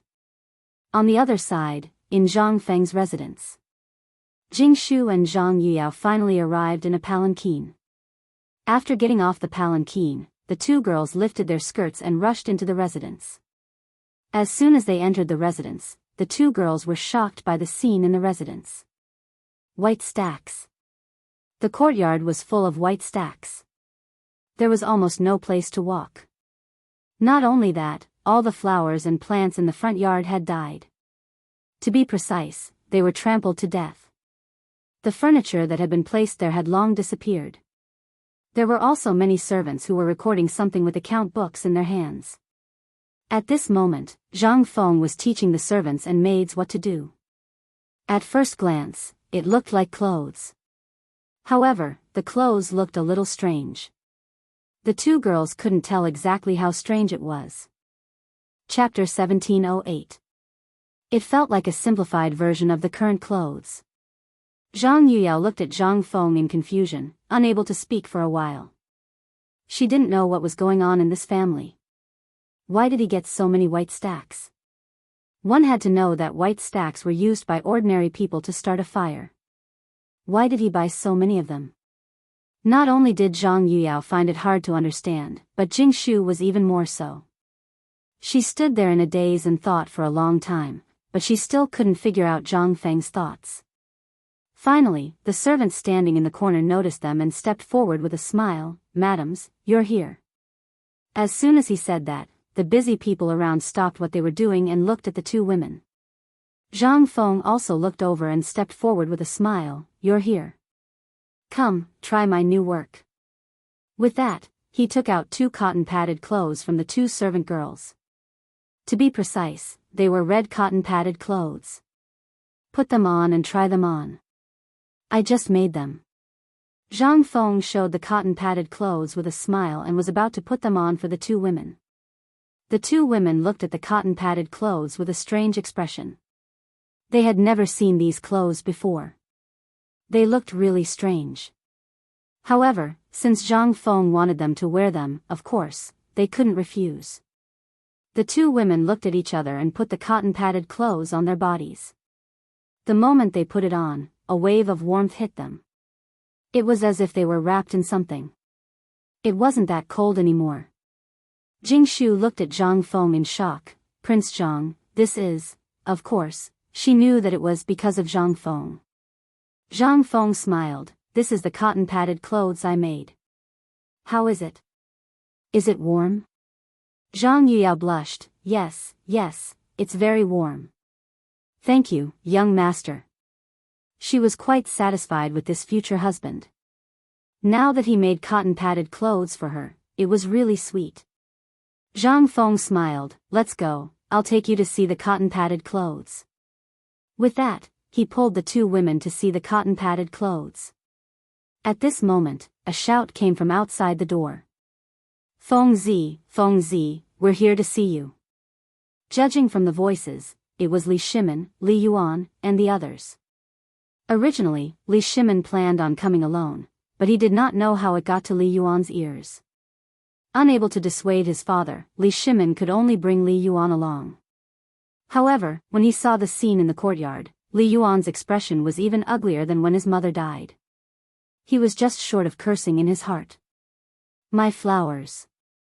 How could it be ruined like this?"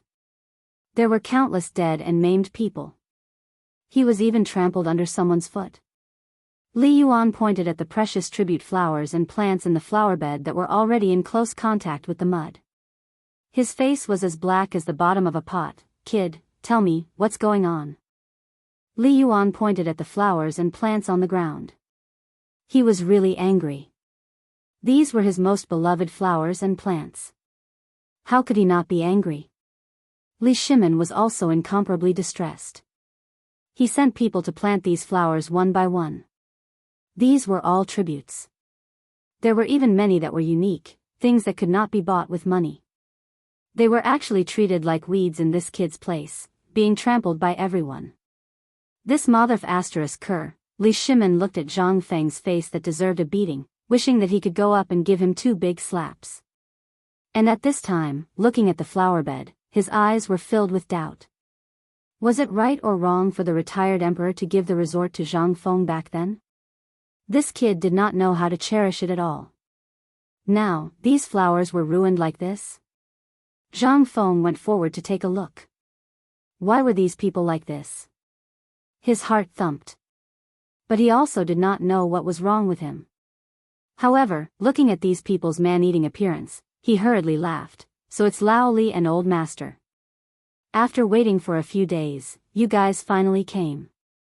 Li Yuan did not pay attention to the grinning Zhang Feng. Instead, he asked directly, "Let me ask you, what's the matter with these flowers?" At this time, he wished that he could strangle this prodigal son to death. One had to know that at this time, Zhang Feng was stepping on a sand devil's snare. That was a flower that was rare even in the western region. This kind of flower was 3,000 strings of cash per stalk. Even in the black market, it was also extremely rare. Moreover, this kind of flower was very fragrant.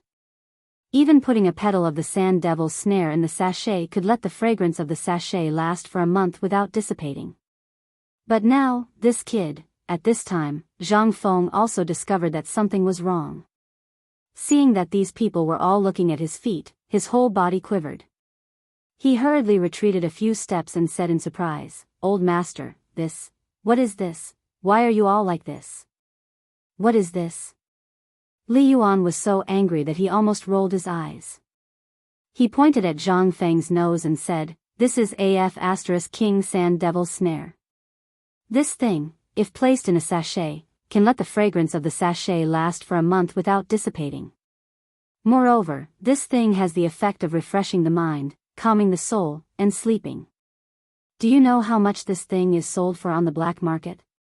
Zhang Feng's eyes were about to pop out. Gulp. He swallowed his saliva with difficulty. "How much?" 1,000 taels of gold. Li Yuan said word by word. One had to know that this stock was a unique item in the Tang dynasty.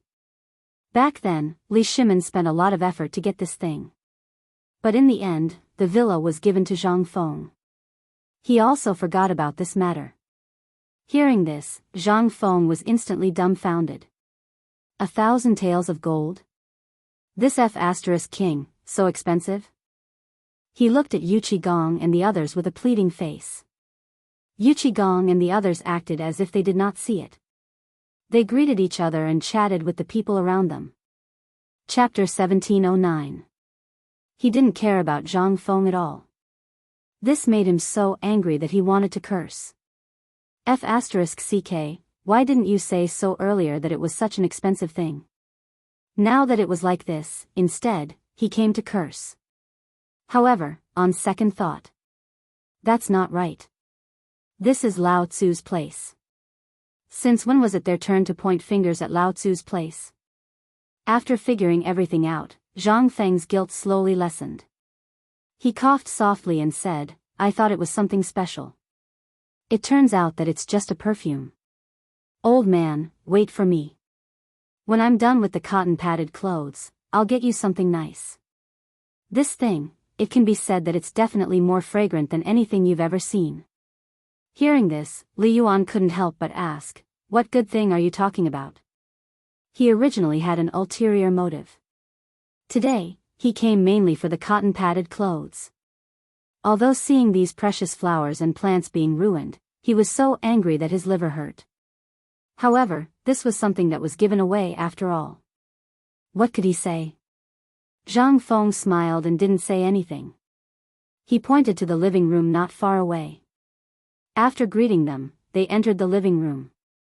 In the living room, Li Yuan and the others were familiar with the way, as if they were returning to their own home.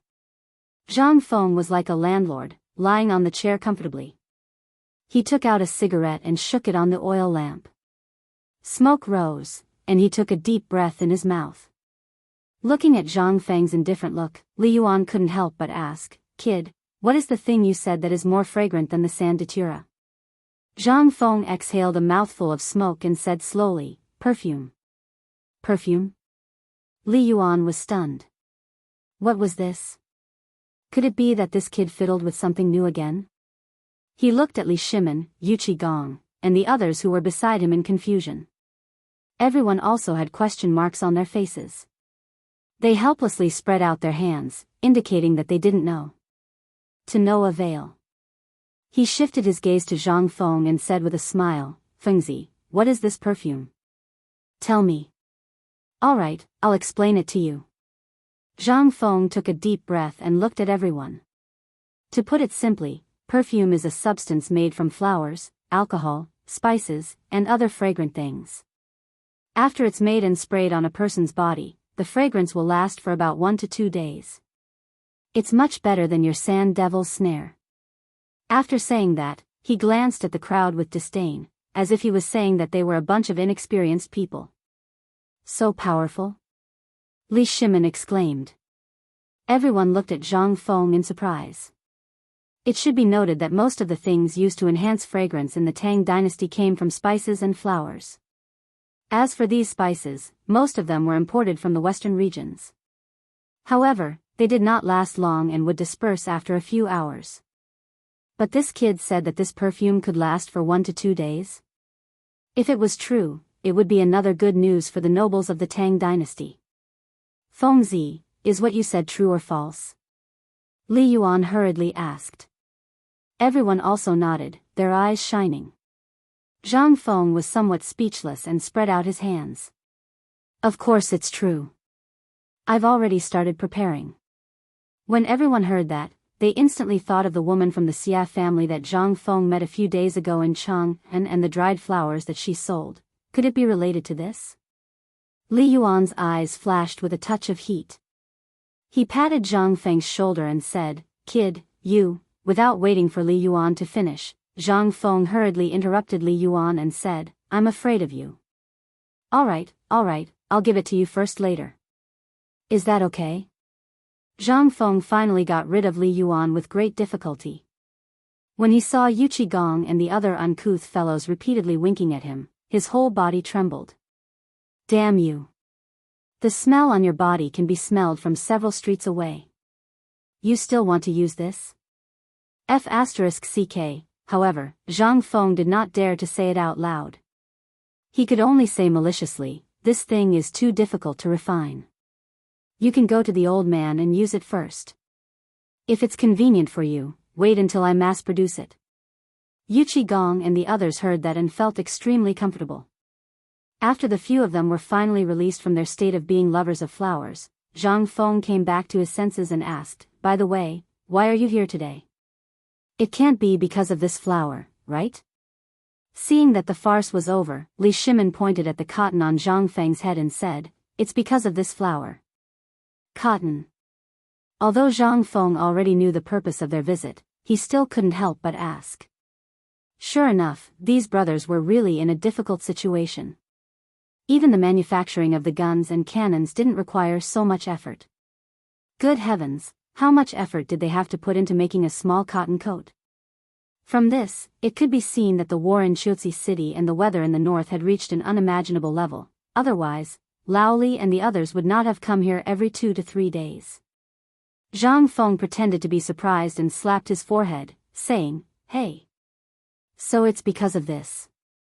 She pointed to the closed doors in the backyard and said, "The cotton-padded clothes can be mass-produced now, as long as the cloth can keep up with the demand. Moreover, there are at least 500 sets of cotton-padded clothes in my residence. Don't be a hands-off shopkeeper. Don't be a hands-off shopkeeper. Come and help me. You guys didn't see that I haven't slept for the past few days." Chapter 17:10. Li Shimin was a little speechless.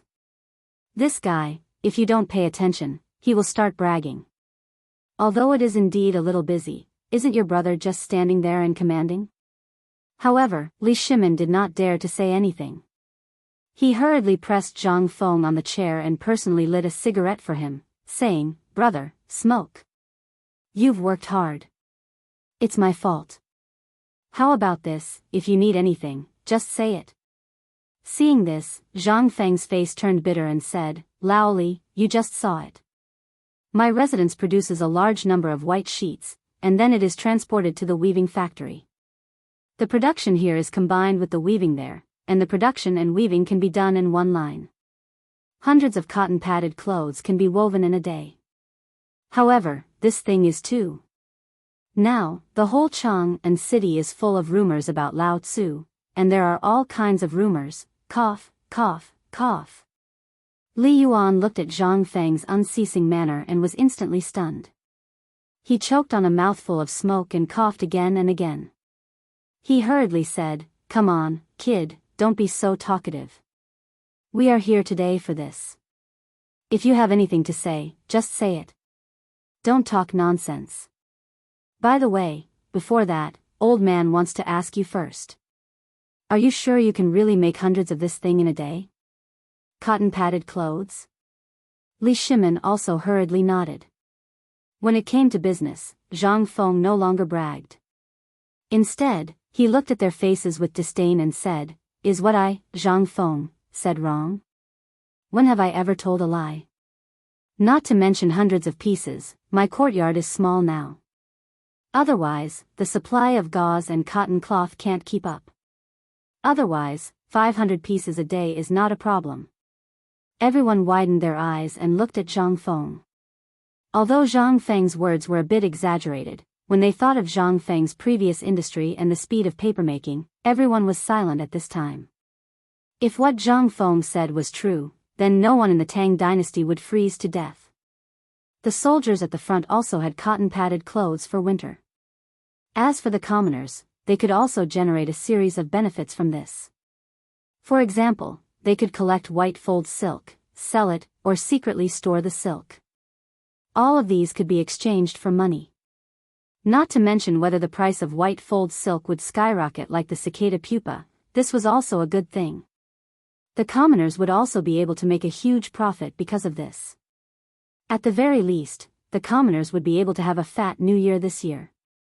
As for the price, what was that? Although the overall benefits of the Tang dynasty were not very good, the Tang dynasty was not very prosperous. However, there was still some savings in the national treasury. This bit of money. When the cotton-padded clothes were released, it would only be a drop in the ocean. The biggest problem now was the price of the cotton-padded clothes. Once these cotton-padded clothes were mass-produced throughout the Tang dynasty, it would be a great change for the Tang dynasty. Li Yuan and Li Shimin looked at each other and swallowed their saliva. Li Shimin subconsciously asked, "Then how do you plan to price it?" In an instant, everyone fell silent. Even the noise outside the living room seemed to have suddenly stopped at this moment. Everyone seemed to be waiting for this moment, waiting for Zhang Feng to say the price of the cotton-padded clothes. After all, since the cotton-padded clothes were produced, they must be sold. And the price was a big problem. As a new thing, if the price was set too high, ordinary people would definitely not be able to accept it. If the price was set too low, they would lose money and it would harm the interests of the clans. Although Zhang Feng wanted to deal with the clans, now was obviously not the time. The price, Zhang Feng touched his chin and lowered his head to ponder. His mind was spinning quickly. Suddenly, he thought of something and snapped his fingers. 100 coins, how about it? Li Yuan exhaled a mouthful of smoke and nodded, this price is still fair. It doesn't matter if it's a bit more expensive, but... Have you ever thought that if you do this, these clans, as well as merchants, will take advantage of the loopholes, and you will even be in danger? After all, killing a person is still very easy for those big clans. When Zhang Feng heard this, he was shocked at first, then he grinned and said, "Don't worry, old man. Since I, Zhang Feng, dare to accept this business, I have the means to eat it." "What means?" Li Shimin asked in surprise. Zhang Feng waved his hand, indicating for him to calm down. Lao Li, you have been in the martial arts world for dozens of years, plus our previous cooperation. Have you ever heard me or someone else talk about something? Li Shimin didn't know what Zhang Feng was talking about. Learning from Zhang Feng, he shrugged and said, then tell me, if I knew, I would still be with you. Zhang Feng rubbed his nose. He was not angry, but his mind instantly recalled the legendary story of the South where the clothing business was booming in the future. Only then did he say indifferently, dumping model. Dumping model? What is this? Li Shimin exclaimed in surprise. Zhang Feng recalled for a moment and smiled faintly. Dumping model refers to the behavior of an export operator of a country or region selling its products to another country's market at a price lower than the normal or average price of the domestic market, or even lower than the cost. The purpose is to defeat competitors, seize the market, and thus bring harm to the same or similar product manufacturers and industries in the importing country. Chapter 1711. To put it simply, dumping is the act of suppressing the products of other countries or regions at a lower price.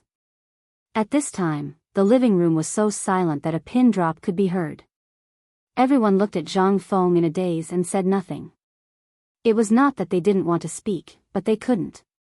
Every word of this idea put forward by Zhang Feng struck their hearts deeply. The people sitting here were all think tanks who worried about how to operate the behemoth of the Tang dynasty all day long. To be able to reach this position, was he not an ordinary person? However, what Zhang Feng said now was like a heavenly book, which really made everyone turn pale with fright. But after thinking about it carefully, they found that what Zhang Feng said was indeed not the slightest problem. For example, wasn't it the same principle as the agent production of cotton-padded clothes? Also, this was the same model as the braised meat shop in Chang'an Hotel. What they needed was just a document and the approval of the Ministry of Works. Just these alone could let them occupy 2/3 of the profit of a piece of clothing. This Motherf this was simply a genius. Li Yuan looked at Zhang Feng for a long time before he calmed down. Fengzi, I really didn't expect that you have understood business so thoroughly.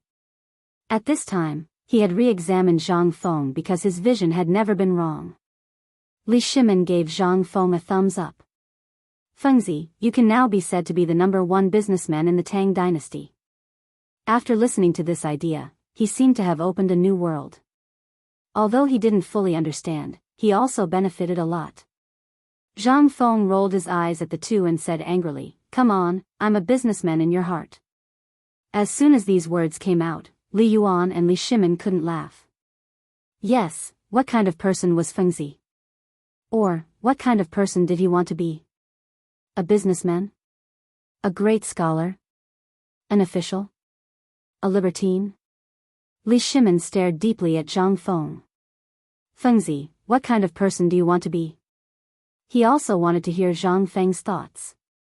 After being together for so long, he had long regarded Zhang Feng as someone he could get close to. Hearing Li Shimin's words, Zhang Feng's lips curled into a meaningful smile. Safe and sound, the richest in the world, a beautiful wife and beautiful concubines, suave and distinguished. Sorry, I'm a rather vulgar person. Li Yuan and Li Shimin glanced at each other, not knowing what to say. What Zhang Feng said was almost the ideal of all men. However, both of them hoped that the other could enter the imperial court and become an official. Sigh, it's a pity that this fellow's heart isn't here right now. Li Shimin chuckled awkwardly but politely. Your wish is really grand. Zhang Feng smiled proudly. Of course. In order to realize my grand dream, I plan to go to Jiangnan next. Jiangnan? Li Yuan exclaimed. It could be said that he knew that place the best. If he wanted to make a fortune, he couldn't leave Jiangnan. Now this kid wants to go to Jiangnan? And more importantly, Wuxia Xianxia is also in Jiangnan. As if seeing Li Yuan's doubts, Zhang Feng smiled and said, on one hand, I'm going to Jiangnan to develop light industry. On the other hand, I'm going to produce silk clothing. Does it have nothing to do with you, Li Yuan asked seriously. He really found it hard to believe that this kid going to Jiangnan had nothing to do with Wuxia Xianxia. Zhang Feng sighed deeply. Part of it is also because of you, After Zhang Feng said this, Yu Qigong and the others on the side all stared at Li Shimin. Seeing Li Shimin like this, everyone suddenly understood. How could he not know the importance of the matter? After all, this matter was given to him. This kid really went to Jiangnan, wasn't that King trapping him? He hurriedly laughed. Yes, Fengzi, let's talk about other things later. Let's talk about your stomach first. The old man didn't eat anything this morning. He said he wanted to come here to eat delicious food. You're good, Zhang Feng glanced at everyone with disdain. They were addicted to freeloading food and drink. But what could he do? Who let his food and drink be too attractive? Zhang Feng shrugged helplessly. Okay, then you wait. I'll go get you braised pork. By the way, let's have a simple hot pot for lunch. Hot pot? Everyone was a little confused. But they didn't care too much. After all, even if there were exotic delicacies like dragon liver and phoenix marrow today, they wouldn't be in the mood to eat it. In less than 2 hours, Zhang Feng walked into the living room with an irresistible aroma. Without needing Zhang Feng to call, everyone was like hungry wolves. They gathered around the table and started eating and drinking, completely ignoring the etiquette between a ruler and his subjects. What etiquette between officials? This was Fengzi's place. Especially that Yu Qigong.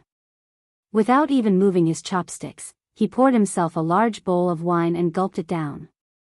It attracted a wave of disdain from everyone. Li Shimin kicked Yu Qigong, who was gnawing on a pork shoulder. The latter suddenly raised his head and only understood after a moment. He hurriedly poured wine for Zhang Feng and kept persuading Zhang Feng to drink. Zhang Feng couldn't see Yu Qigong's intentions. He waved his hand to indicate that he couldn't drink. This made Yu Qigong anxious and he urged him to drink even more eagerly. After a while, he drank 2 large bowls. After a few bowls of wine, everyone's faces were a little red and they were a little drunk. With the help of the wine, Li Shimin asked, Fengzi, how are your cotton-padded clothes now? Chapter 17:12. Zhang Feng picked up a mouthful of vegetables and put it into his mouth before replying, there's basically no problem with making cotton-padded clothes. Why? Do you want it? Li Yuan put down the wine bowl and curled his lips, forget it. Isn't it just stuffing some white stacks into the clothes? How simple is it? With your white stacks of clothes, if I want them, I can find someone to make them myself. Why would I need you to send it? Simple. When Zhang Feng heard this, he immediately became dissatisfied. Old master, you don't know what's good for you. Looks like I need to broaden your horizons today. After saying that, Zhang Feng touched his hot cheeks, walked to the door, and shouted, Jingshu, Jingshu, come here. After a while, Jingshu walked over, wearing a red flower-patterned cotton-padded coat. In an instant, Li Yuan and the others sobered up. Yu Qigong also put down the wine bowl in his hand. They touched their hot cheeks and stared at Jingshu with wide eyes. What kind of clothes were these? This was the question in almost all of their hearts. Because in their knowledge, they had never seen such clothes. Or rather, in their hearts, these were strange clothes. Fengzi, this is?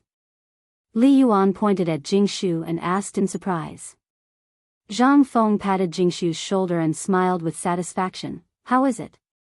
This is cotton-padded clothes? Li Shimin couldn't help but cry out in surprise. Then, he seemed to have thought of something. Could it be that this was made with white stacks? Zhang Feng smiled slightly and nodded, you're right. This is the clothes I made with white stacks. TSK, Li Yuan couldn't help but click his tongue. He walked to Jingshu's side and asked, Miss Jingshu, is this clothes warm? How is the effect when you put it on? Jingshu's pretty face blushed slightly, and she turned to look at Zhang Feng. Zhang Feng responded with a smile, indicating that he could speak freely. Seeing this, Jingshu slightly bowed to Li Yuan and said with a smile, replying to elderly, the cotton-padded clothes made by Prince Zhang are extremely warm and airtight. Wearing them is like being wrapped in a thick layer of fur, incomparably warm. Moreover, the most important thing is that movement is more convenient and free, reducing a lot of the burden. The moment these words came out, Li Yuan and the others were all dumbstruck. Was there really such magical clothing in this world? Not only can it keep one warm, but it can also facilitate movement. It was truly unbelievable. Li Yuan looked at Jing Shu with a meaningful smile. Little girl, you're not saying good things for your sweetheart, are you? Hearing this, Jing Shu's pretty face flushed red. She stomped her feet shyly, stole a glance at Zhang Feng, then turned and ran out. Huh, Li Yuan laughed loudly and patted Zhang Feng's shoulder. You're really lucky, kid. Yeah, you, kid. Li Shimin also laughed at the side. That's right, of course I'm lucky. Zhang Feng raised his head with a smug look. Huh, this kid. Li Yuan and the others looked at Zhang Feng's appearance and could not help laughing loudly. After fooling around for a while, everyone returned to their seats. Zhang Feng looked at Li Yuan and said with a slight mystery, Come, elderly, I'll tell you another good thing. When Li Yuan heard this, his interest was piqued. He poured another bowl of wine and quietly listened to Zhang Feng's next words. Zhang Feng took a sip of wine and looked at Li Yuan. Elder, I'm preparing to make a leather jacket next. What do you think? Leather jacket? Li Yuan was stunned. What was this thing? Never heard of it. What is this? Li Yuan could not help but ask. Zhang Feng drank the remaining wine in the bowl in one gulp and said with a smile, Leather jacket is clothes made of leather. Leather can be made into clothes? Li Shimin at the side asked subconsciously. Of course, the clothes made of it are not only warm to wear, but also won't get dirty. Zhang Feng smiled proudly. As soon as these words came out, Li Yuan's eyes turned green, and he hurriedly asked, Then when are you going to make some? Let me try it first. Make, of course I have to make it. Zhang Feng roared and said, That's why I'm preparing to go to Jiangnan next. Hearing this, the faces of Li Yuan and the others changed color. Good boy, so he was waiting here. Fengzi, must you go to Jiangnan? Li Yuan stared at Zhang Feng with a serious face. In his heart, he really did not want the other party to go to Jiangnan. No one understood Jiangnan better than him. There were many clans there, and all of them were guys who ate people without spitting out the bones. If this boy went, could he still come back? However, Zhang Feng did not think so. He looked at the crowd with a serious face. I naturally have my reasons for going to Jiangnan. Jiangnan is known as the hometown of silk. I'm going there this time to open the door of silk. Moreover, it's the stronghold of the Silk Road on the sea. Once we get hold of it, we can completely monopolize the entire Silk Road. In addition, the leather jacket I just said needs to be made in Jiangnan. Like cotton-padded clothes, once the leather jacket is successfully produced, it will be the gospel of the people of the Tang dynasty. Also, I'm going to see you, At the end of his words, his tone slowed down and he sighed. Li Shimin could naturally understand Zhang Feng's thoughts and hurriedly advised, Fengzi, don't worry, you, will be fine. We've sent guards over. Moreover, with your reputation and hers, no one dares to touch her. Yes. Yu Qigong also hurriedly interjected, if you're leaving, who will take care of these stalls? Chapter 17:13. Zhang Feng wants to leave, he can be said to be the most anxious. In the beginning, the two of them worked together to build the textile factory. Now that Zhang Feng is gone. Isn't that pushing him into the fire pit? Zhang Feng doesn't care and is about to express his intentions. At this time, the housekeeper Du Ziding hurriedly walks in. Master, there's a woman outside asking for an audience. She also brought 50 dawn of dried flowers. Master must personally check. Zhang Feng puts down the wine bowl and glances at the door. Woman? I don't know any woman. Could it be that Madame Xie? Go invite her in. Zhang Feng waves his hand, indicating for Du Ziding to leave. A moment later, Du Ziding leads a woman in. It's that Madame Xianxia. She's also carrying a basket full of dried flowers. As soon as she enters, Xianxia's gaze falls on Li Yuan and the others, never leaving. She hasn't seen these people before, but to be able to sit next to Prince Zhang, they should be extraordinary. Especially that middle-aged man, his appearance is out of the ordinary. Between his eyebrows, he exudes the aura of a superior. He should be Lao Li. And that older man, sitting upright on the chair, calm and composed, his whole body exudes an appearance of being in control of the situation. He should be Patriarch Li. As for the other one, holding the wine pot without letting go, he should be a subordinate, a thug. It seems that this group of people are the legendary merchants in Chang'an. Could it be, they are Lao Li's group that Zhang Feng is on good terms with? Just as her mind is spinning fast, Zhang Feng comes up to greet her. Madam Xia, how have you been? Xiaoqian is the family of the old scholar after all. No matter what, she can't be rude. Thank you for asking, master. This concubine has always been well, but I didn't know Prince Zhang had guests here. Please forgive my rudeness. Xiaoqian bows. No need to be polite, these are my good friends. Please sit. Zhang Feng smiles faintly and points to the chair next to him. Xiaoqian nodded and straightened her skirt before sitting down slowly. She placed the basket on her lap and looked at Zhang Feng with a faint smile. Young master, I've already taken care of the dried flowers. They're all outside the courtyard. Today, I've brought some samples for young master to enjoy.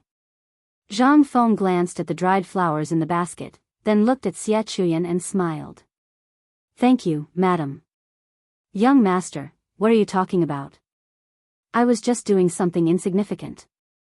Xiaoqian waved her hand and handed the basket to Zhang Feng. Zhang Feng took the basket and placed it at his feet.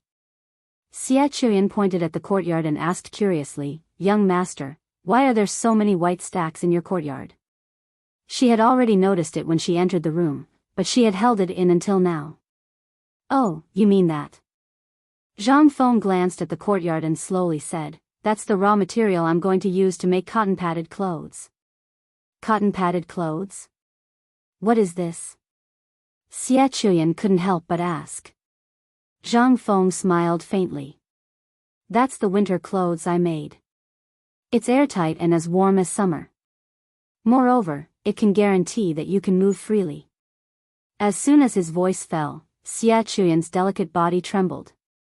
Zhang Feng's words were like a bolt from the blue, exploding in her mind. Cotton-padded clothes?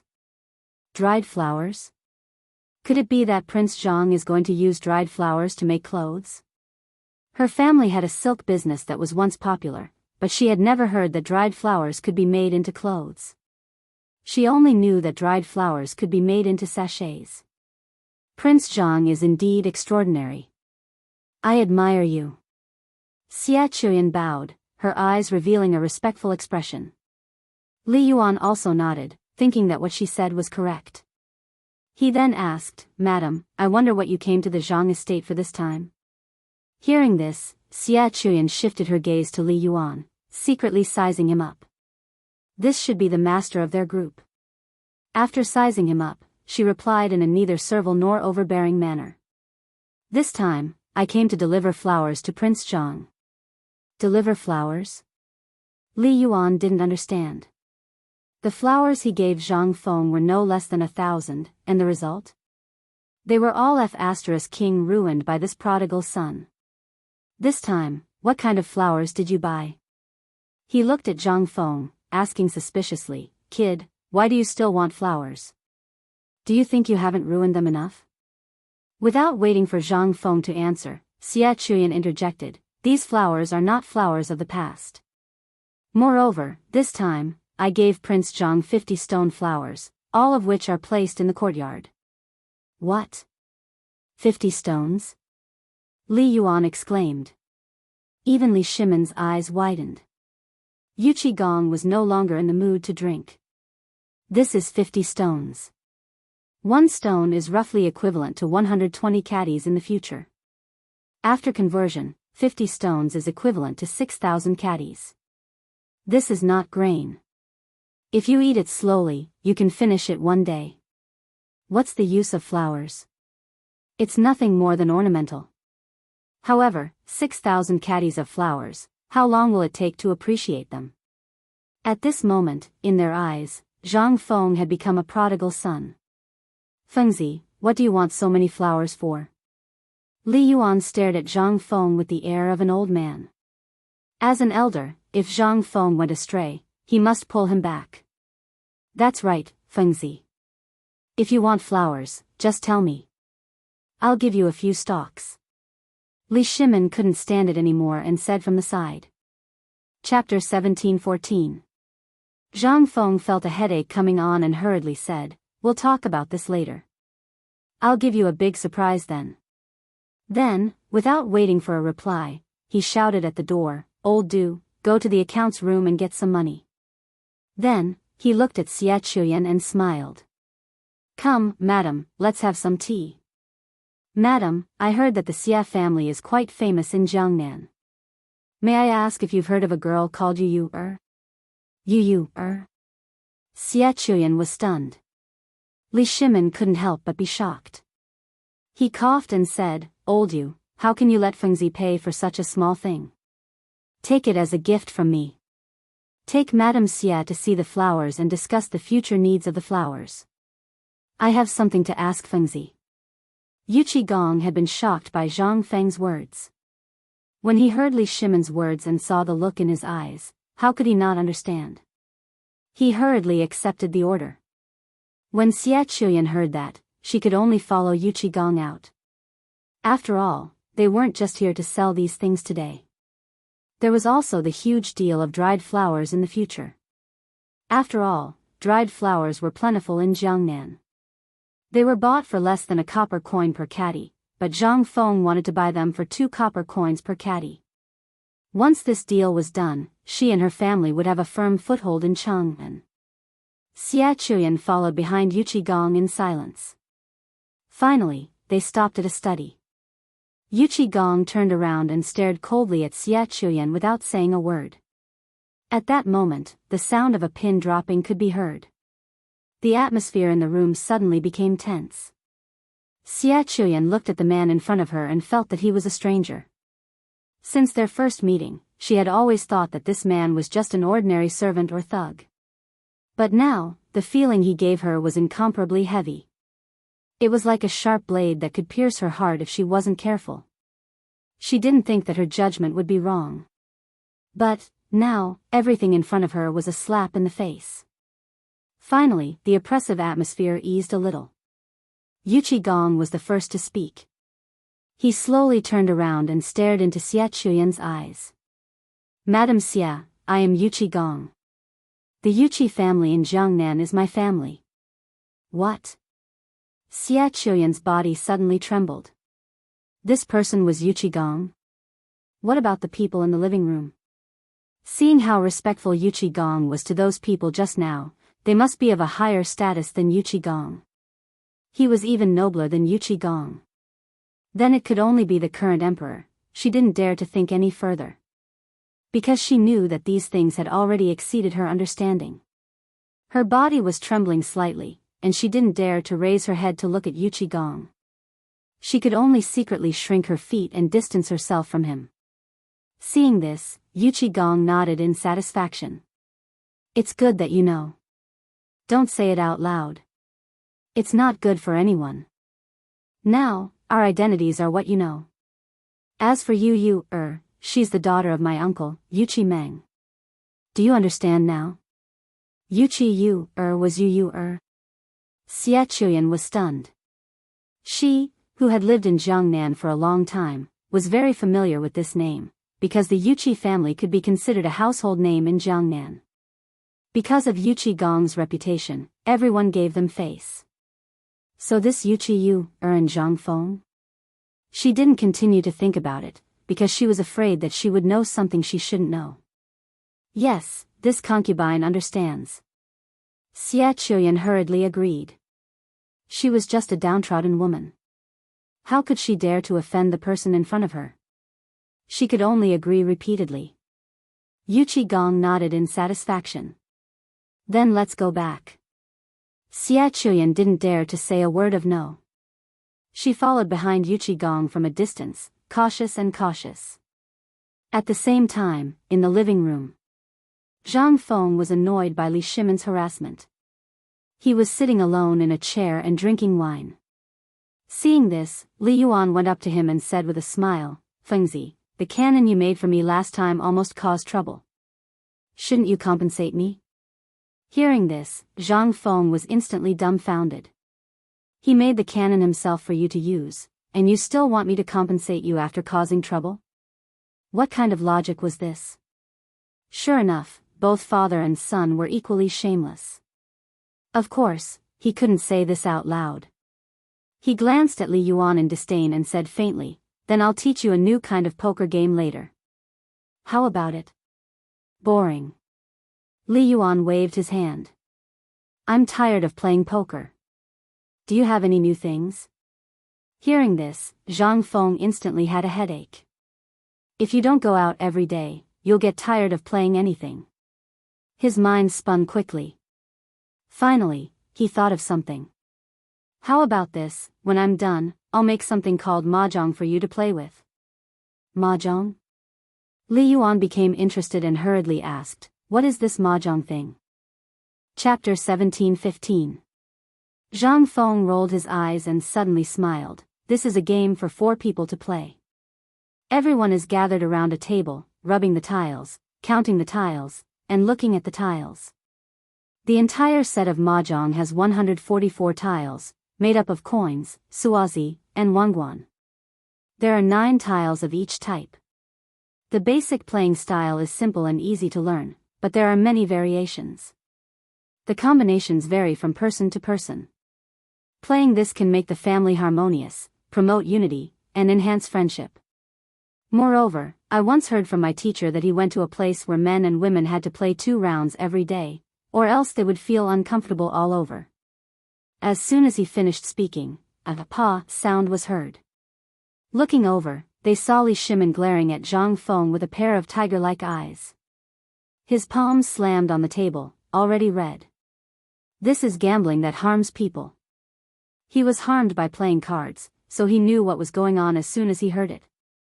Naturally, he was angry. "Hey, how is this gambling?" Zhang Feng waved his hand, indicating that Li Shimon should not be angry, and then explained, "This kind of thing, if made small, is entertainment. If made big, it is gambling. However, the bad thing is the human heart. Some people, greedy for benefits, will treat it as a gambling game. This is actually the work of the human heart. As the saying goes, small gambling is good for the mood, big gambling is bad for the body." Yes, Fengzi is right.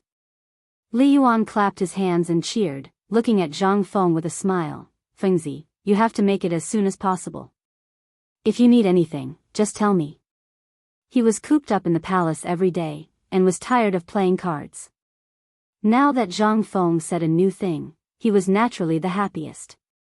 Zhang Feng nodded, revealing a troubled expression. "It is not difficult to make, but the funds..." While speaking, he glanced at Li Yuan from time to time. "Little guy, if you want me to make it for you, then you have to give me some funds." Facing Zhang Feng's annoying look, how could Li Yuan not understand, and was about to speak. A series of footsteps came from the door. Everyone looked towards the door. It was Yuchi Gong and Xia Chuyan. Seeing this, Zhang Feng hurriedly went up to greet her. "Madam Xia, you're finally back. What took you so long? Please take a seat." Xia Chuyan nodded. She glanced at Li Yuan and the others from the corner of her eyes, and her gaze finally landed on Yuchi Gong. She didn't find anything strange, so she slowly sat down. Zhang Feng looked at Xia Chuyan and smiled. "Madam Xia, you have lived in Jiangnan for a long time. Do you know a woman called Yu Yuer?" Xia Chuyan's heart thumped. Wasn't this the Yuchi Yu that Yuchi Gong had mentioned earlier? She knew a lot about Yuchi Yu, but Yuchi Gong's words made her hesitate. Should he say it or not? Seeing this, Yuchi Gong quickly winked at Xia Chuyan, indicating for her to tell the truth. Xie Chuyan understood, then looked at Zhang Feng and said, Prince Zhang, I know you are, but now a playboy from the Jiangnan clan is pestering her. What? Zhang Feng's expression changed. He suddenly stood up and slapped the table beside him. That reckless fool dares to pester my woman? After that, he waved his sleeves, walked to the door, and roared, old do, order people to seize the weapon. Damn it, he dares to touch Lao Tzu's woman. He must be tired of living.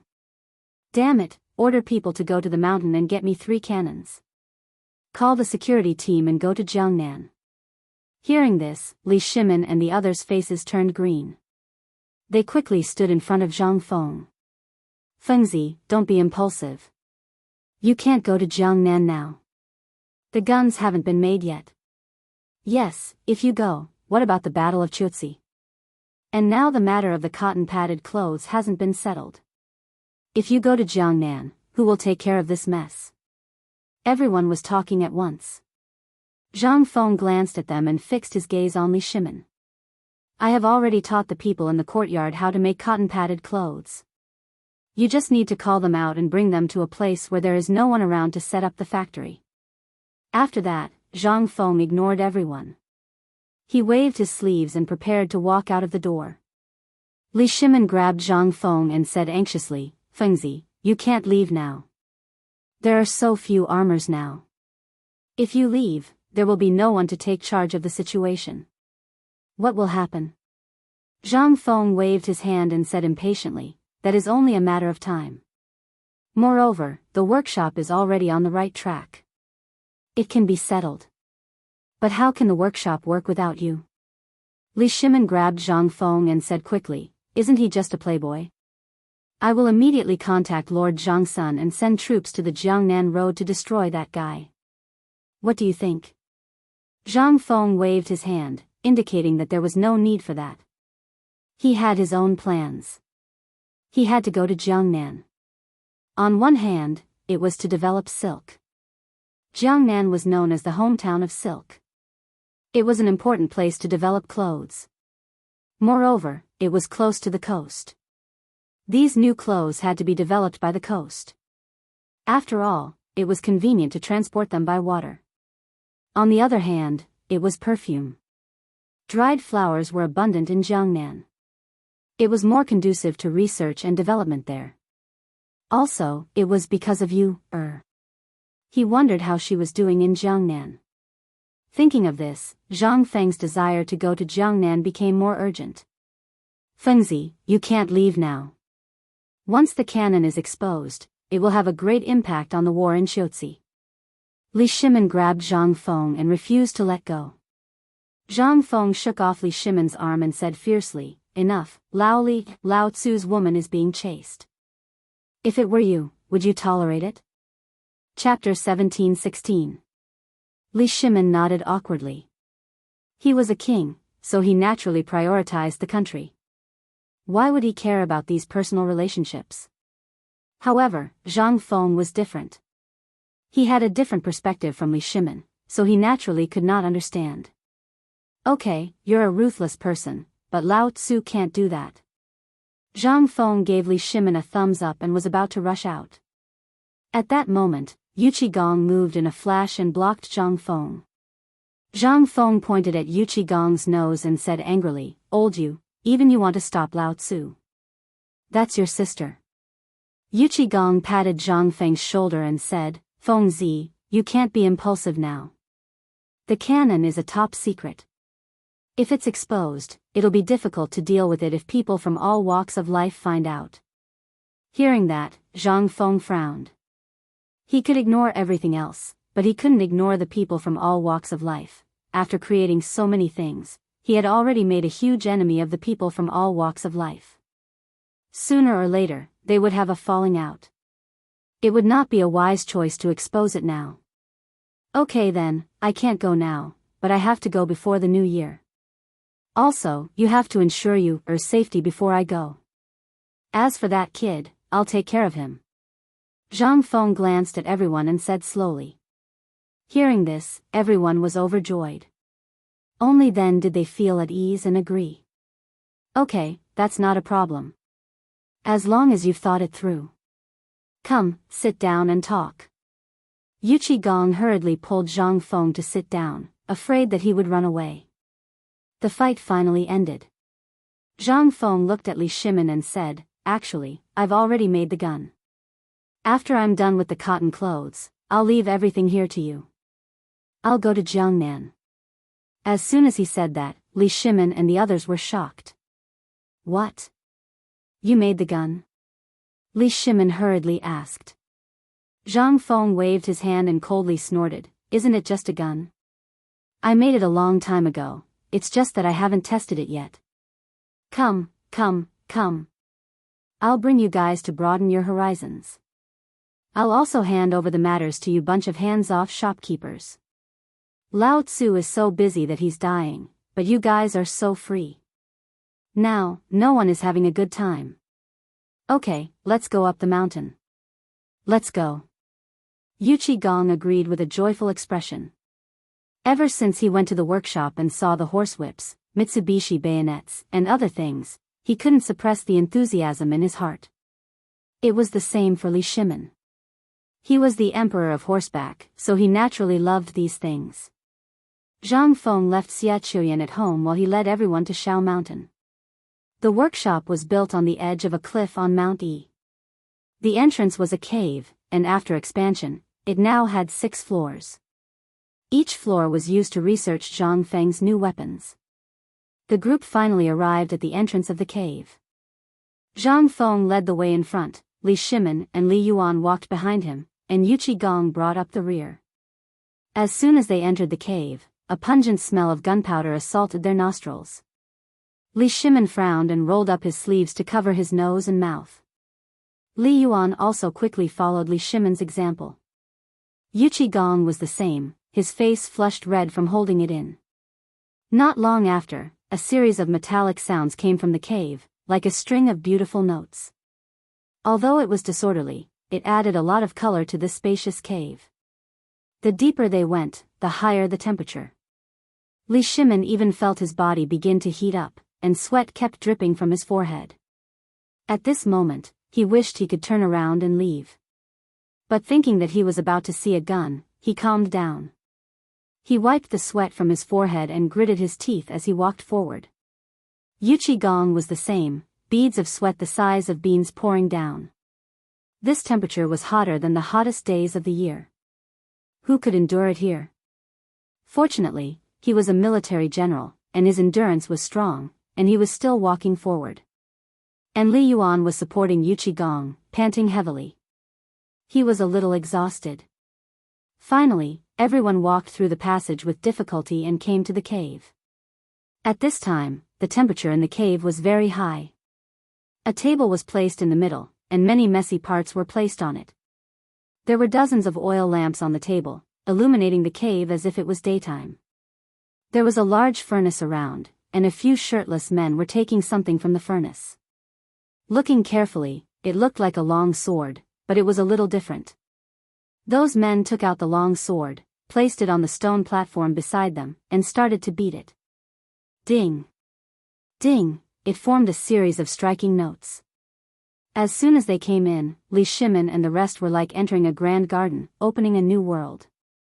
The forging workshop this time was very different from the last time, and there were many new things they had never seen before. They looked around, and finally, their gazes locked onto a treasured sword made of fine steel, completely forgetting about the gun. They could not be blamed for being distracted, but this sword was too strange. The total length of the sword was about 1.6 to 1.7 meters, and the handle alone took up nearly 1/3 of the entire sword. The blade was slender, about 2 to 3 fingers wide, and the cold light was quite intimidating. Feng Zi, isn't your sword too long? Yu Qigong took a step forward and carefully examined the long sword. He was a soldier, and he could see the shortcomings of this long sword at a glance. It was too long, and it was not suitable for fighting the enemy. Ordinary people could not use it at all. What's the name of this sword? How do I use it? Li Shimin could not help but ask. Chapter 1717. He had once led troops into battle and was rather passionate about weapons. Zhang Feng thought for a moment and said, "This saber is called a miaodao. It's just the right length and has the characteristics of both a saber and a spear. It can also be used one-handed or two-handed. This makes it easier to utilize the overall strength of the back. When used against an enemy, it can be used in a series of twists and turns. It's swift and fierce, and the saber will follow the user's movements." "Really?" Yu Qigong glanced at the miaodao in disbelief. "If you don't believe me, you can try it." Zhang Feng glanced at the crowd and finally fixed his gaze on Yu Qigong with a faint smile. "Try it?" Yu Qigong looked at the crowd in surprise. "Let's try it." With that, Yu Qigong began to roll up his sleeves, eager to try. Seeing this, Zhang Feng hurriedly waved at the crowd. "Everyone, stop what you're doing and spread out. Give old you some space." As soon as he said that, the crowd hurriedly stopped what they were doing and hid far away, afraid of being accidentally injured. Yu Qigong glanced around and saw that the crowd had spread out. He held the saber hilt with both hands and picked it up with a light push. He first stabbed forward and then slashed behind him. The more he used it, the smoother it became. He began to wave it in the air. Soon, he had grasped how to use the miaodao with ease. Seeing that Yu Qigong was getting more and more excited, Zhang Feng hurriedly shouted, "All right, old you, stop." Hearing this, Yu Qigong slowed down his movements and reluctantly put down the long blade. He wiped the sweat on his forehead and said with a smile, "This blade of yours is really not bad. If you use it with cavalry, you might be able to achieve the effect you mentioned just now." Zhang Feng nodded. "Of course. The miaodao is thin and long, especially suitable for light cavalry." "Good. With this saber, when you present it to the imperial court, you might be rich again." Li Shimin patted Zhang Feng and smiled. From Yu Qigong's demonstration just now, he could see that the miaodao was extraordinary. If it was used on the battlefield, it might be able to achieve unexpected gains. Zhang Feng smiled and said, "Well, we're done looking at the saber. Let's go look at the spear." "Io, how could I forget about this? Go, go, go." Li Shimin slapped his head and hurriedly pulled Zhang Feng to look at the gun. With that, Zhang Feng led the way to another cave. As soon as they entered, everyone was shocked by everything in front of them. There were all kinds of weapons in the cave, as well as some things that he couldn't even name. These things attracted everyone's attention, making it hard for them to take a step forward. "Feng Zi, these are..." Yu Qigong pointed at the weapon and spoke first. As a soldier, the only thing that could attract him was his weapon. "Those are the ones I created earlier." Zhang Feng was very satisfied with everyone's performance and smiled. Li Shimin pointed to the rows of long poles beside him and asked, "What about these?" Zhang Feng smiled and said, "Those are the firearms I mentioned before." "These are the firearms?" Li Shimin exclaimed. He hurriedly picked one up and looked left and right. Other than the fact that it looked strange, he couldn't figure out what was so powerful about it. This thing was like a long pole. How could it be used to kill enemies? Could it stab the enemy to death? Just as Li Shimin was puzzled, Yu Qigong also picked up a firearm and held it in his arms, unwilling to let go. "Feng Zi, how many of these do you have? Give me some." Zhang Feng asked curiously, "What do you want them for?" Yu Qigong chuckled and said, "For my family's guard." Hearing this, Zhang Feng immediately rolled his eyes and said, "These are not for you to play with. I'll make you something called a pistol someday." "No." Yu Qigong still refused to let go and looked as if the gun belonged to him. "You have a bad memory. Can you really remember it when the day comes?" Zhang Feng was speechless, but he still tried to persuade him. "Don't worry, I'll make it for you when the time comes. I haven't used the gun in your hand yet. It's dangerous." "Dangerous?"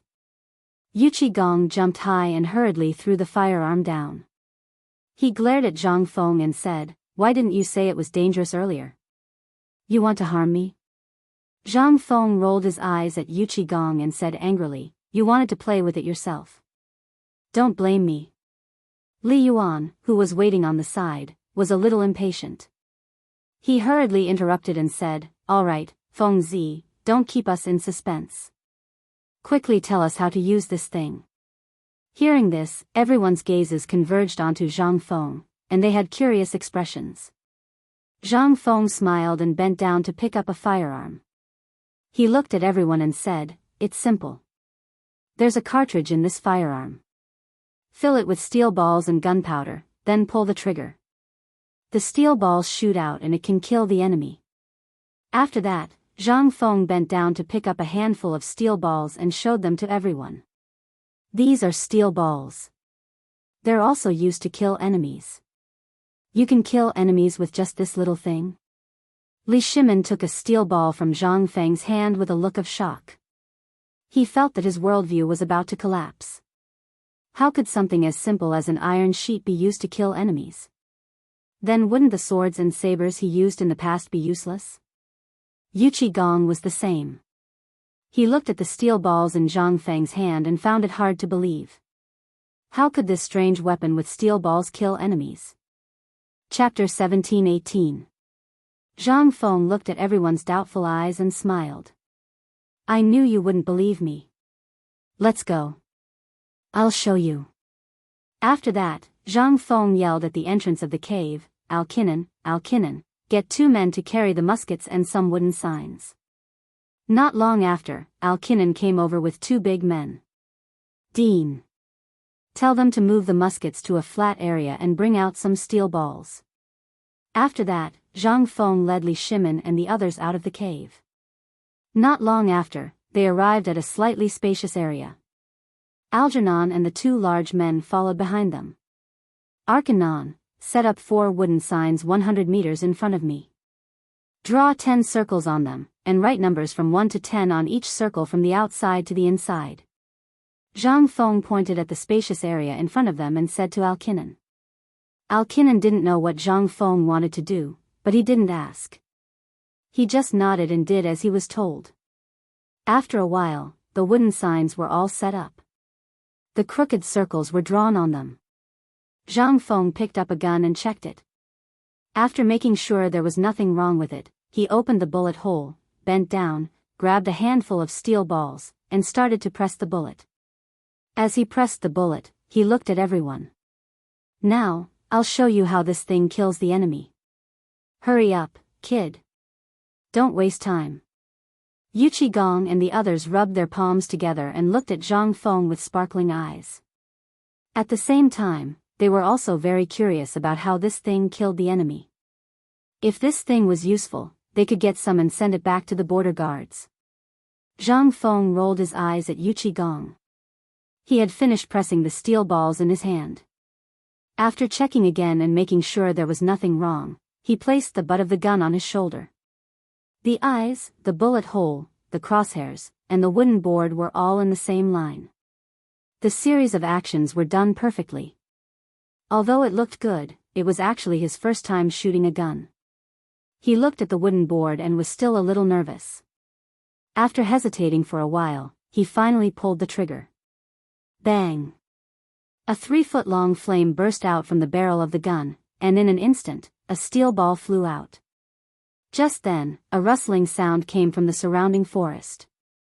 Suddenly, a flock of frightened birds flew out and scattered in all directions. Li Shimin and the others covered their ears tightly as if they had heard something terrifying.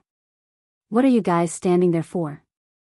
Zhang Feng put down his gun and glanced at the crowd as he asked doubtfully. Li Shimin was shocked, his eyes wide open. "Brat, why didn't you say that the sound of this gun is so loud?" "Yeah, did you do it on purpose?" Li Yuan shook his head, his face full of dissatisfaction. "Sorry, I forgot to mention it." Zhang Feng smiled awkwardly and quickly changed the topic. "Let's go, let's see how the planks are." With that, Zhang Feng walked straight to the wooden plank. Everyone rolled their eyes at Zhang Feng and followed closely behind. "Sigh, that's not right, I clearly saw the steel ball fly out." Zhang Feng held the wooden plank and looked left and right, but he could not find any traces of the steel ball. It seemed that he had missed the target. Seeing this, Yu Qigong looked at Zhang Feng with disdain. That's it? Zhang Feng was instantly dumbfounded. He touched his head, not knowing what went wrong. A moment ago, he was still showing off, look at my divine weapon. The next second, he was slapped in the face by reality. This was too much of a slap in the face. Thinking of this, Zhang Feng quickly covered it up. This is just a test, it's normal to have problems. Hearing this, everyone was happy. Alright, Fengzi, don't do it. That's right. Everyone makes mistakes sometimes. Don't bother. Hearing this, Zhang Feng immediately jumped up. What are you talking about? Who am I, Zhang Feng? Why would I make a mistake? Why would I do such a thing? Just you wait, I'll give you another shot, watch carefully. As he spoke, Zhang Feng ran back to his original position, picked up the gun, and looked at it. He thought to himself, damn it, what's going on? I made this gun according to my grandfather's gun in my memory. There's nothing wrong with it.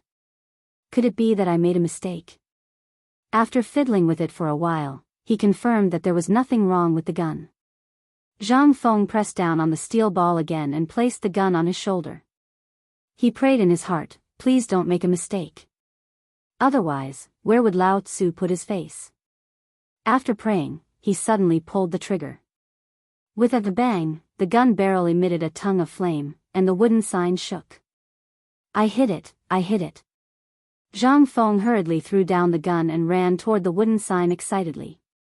For a newbie like him, hitting the target was not an easy task. Hearing this, the crowd also gathered around, their gazes converging on the wooden plaque. At this time, the steel ball was fixed on the number 9, a few centimeters more and it would have missed the target.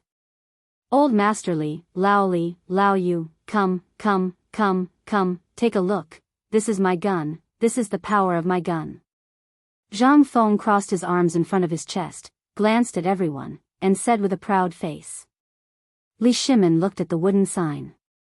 Although he did not know what the numbers were for, he could see that the gun was not very powerful, after all, it could not even penetrate the wooden board.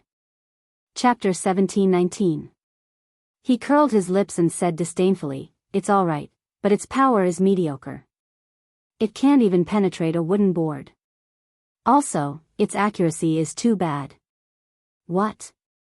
Zhang Feng couldn't take it anymore. He glared at Li Shimin and said, what do you know? This is just a basic product that I developed. A mere gun is nothing. In the future, I'll make a gun that's 100 times more powerful than this gun. That's a real divine weapon. It can take the enemy's head from 1,000 miles away without a sound. As soon as he finished speaking, everyone trembled. Killing people from 1,000 miles away? This was a goddamn heaven-defying divine weapon. If there was really such a thing, would the Tang dynasty be afraid of anything? They would be able to sweep through the Turks and Gogurians. In a moment, a terrifying plan began to brew in Yu Qigong and Li Shimin's minds. Feng Zi, when will you make that thing you mentioned? Li Shimin grabbed Zhang Feng, his eyes shining. Seeing Li Shimin's expression, Zhang Feng was instantly amused. He thought to himself, you old brat, didn't you say that my fellow is useless? The corners of his mouth curled up slightly, and he deliberately coughed twice, acting like an old man. Ahem, what's the hurry? You haven't even learned how to walk, and you already want to run. You guys should play with the gun first. How can we not be anxious? If there's that thing you mentioned, the soldiers at the front line will be confident of winning the battle. Also, you'll be able to get a lot of benefits. Yu Qigong hurriedly said. He really wanted this weapon. If it was given to the soldiers, who knew how many fewer people would die? Alright, I got it. You should practice with this gun first.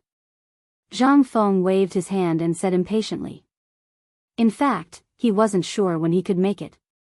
He was only in the preparation stage now. With that said, everyone returned to the front of the blunderbuss. Each of them picked up a blunderbuss and began to practice under Zhang Feng's guidance. Bang! Bang! after a series of gunshots, another flock of birds flew through the forest. After practicing for a while, it was already dusk. Everyone felt irritated and wanted to drag Zhang Feng down the mountain. After descending the mountain, the crowd did not linger and went their separate ways. The next morning, when the sky was still bright, the streets of Chang'an were already boiling. Peddlers from all over the country were peddling their wares on the streets. Peddlers and servants were also preparing to set up sheds on the ground, preparing for a day of work. Tong Huifang's basketball court was already filled with many youngsters who were showing off their skills. With the continuous cheers, the stadium was full of enthusiasm. Not long after, a few teenagers in gorgeous clothes walked down the field. "Brothers, do you know about the Zhang residence's cotton-padded clothes?"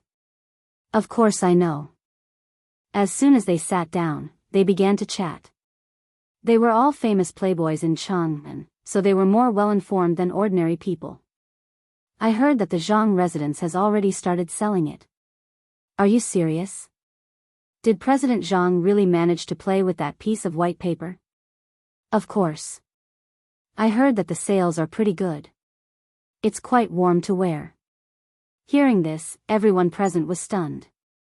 Everyone knew that Zhang Feng's piece of white paper was not very popular at first, but now it was really successful. President Zhang's products are probably not ordinary. I have to go back and ask my father to buy some. Otherwise, there won't be any left. A quick-witted dandy picked up his clothes and ran away. Another playboy's expression changed as if he had sensed something. He said as he ran, "Brothers, I have something to do at home. I'll leave first." Those who could survive in Chang'an were not fools. Looking at everyone's expressions, the other playboys immediately reacted and hurriedly found an excuse to go home. Coincidentally, this scene was heard by a peddler who was selling fermented rice. Startled, he hurriedly picked up the pole and walked back home. On the street, he bumped into a friend who was selling things together. "Juzi, why are you walking so fast?" "Wait, I have something to say to you." "What is it?" "Hurry up and say it. Don't delay Lao Tzu's business." "Do you remember what I told you about the Zhang Mansion's cotton-padded clothes?" "The Zhang Mansion has started selling cotton-padded clothes."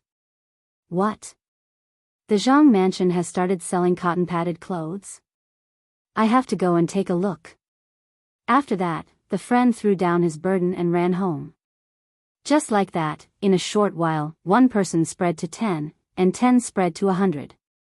The whole street of Chang'an began to crazily talk about the cotton-padded clothes. At first, everyone said that the cotton-padded clothes were invented by President Zhang to help people survive the winter. Later on, everyone said that the white paper in the cotton-padded clothes was a divine item from the heavens. Some even began to spread rumors that the white paper was a gift from the heavens, and then a divine person like President Zhang was sent to benefit the Tang dynasty. After that, the people of Chang'an quickly took action. They went home to take their money and prepared to go to the Zhang mansion to buy the clothes. At the same time, in a rich family's home in Chang'an City, a thin and tall man sat in the main seat, holding a teacup and sipping tea. This man was a rich silk merchant in Chang'an City. His name was Zhao Xian, and he was shrewd and good at scheming. At this time, a figure stumbled into the hall. "Master," Zhao Xian was startled and took a closer look. It turned out to be a servant. He scolded angrily, "You dog, why are you running? Is there a dog chasing you?" Chapter 17:20.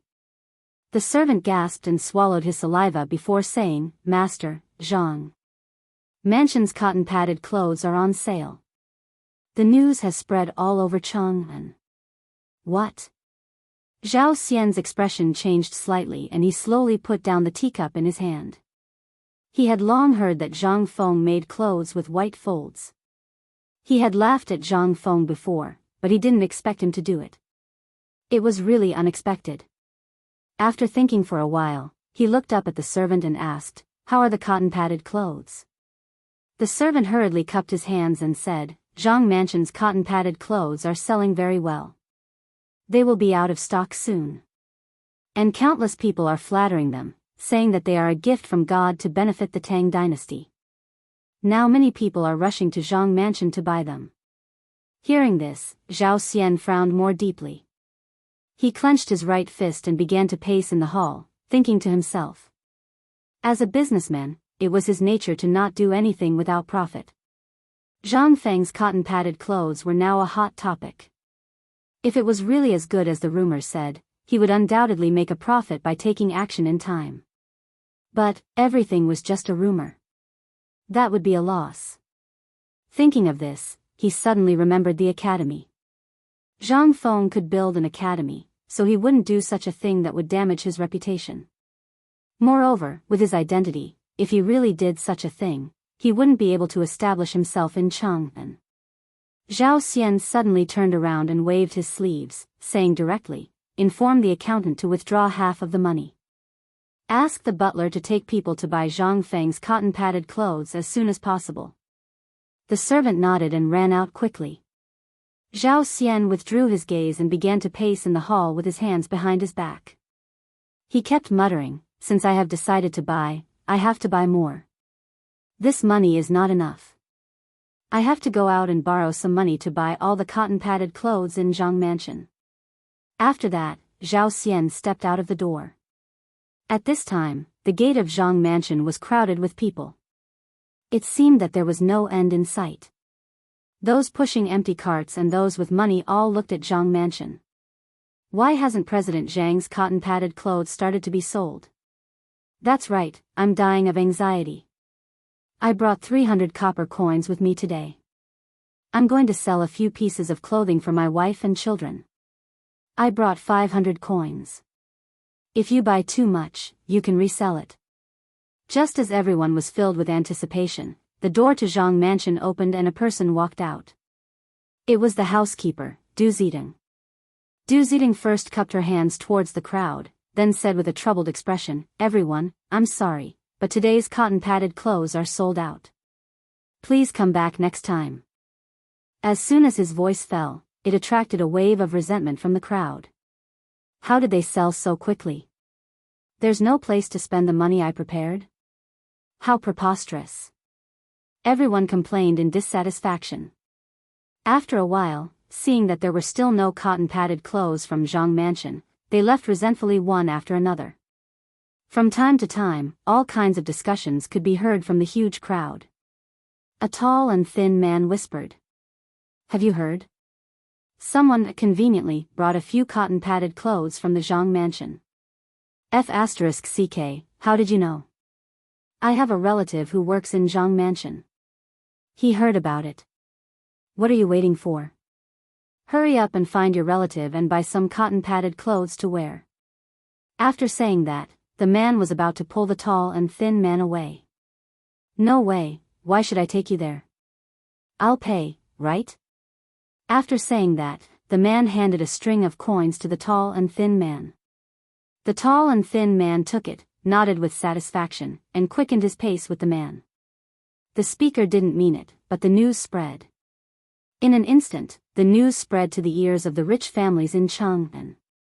They were all rubbing their fists and preparing to purchase this batch of exposed cotton-padded clothes. But how could it be so easy? The cotton-padded clothes had been bought out by Niu Weili, Zhang Shan, Qian Tong, and others. Everyone could only sigh at Zhang Mansion, but secretly hoped that the next cotton-padded clothes sale would come sooner. The golden crow fell in the west, and the jade rabbit rose in the east. At this time, Chang'an was already under curfew. There was almost no one on the street, only the night watchman beating the clapper. Bang, it's midnight, safe and sound. As the night watchman passed by, a group of soldiers in new combat uniforms strode onto the street. They were the patrolling soldiers of Chang'an City, patrolling at irregular times every night. It was just past midnight, so it was time for them to patrol. As they walked past, a small house suddenly lit up, and 3 or 5 figures could be seen in it. Inside the house, 5 people were sitting around a table. All of them were burly and had fierce eyes. The leader had a knife scar on his face, which made people feel very uncomfortable. These people were spies sent by the Turks to the Tang dynasty.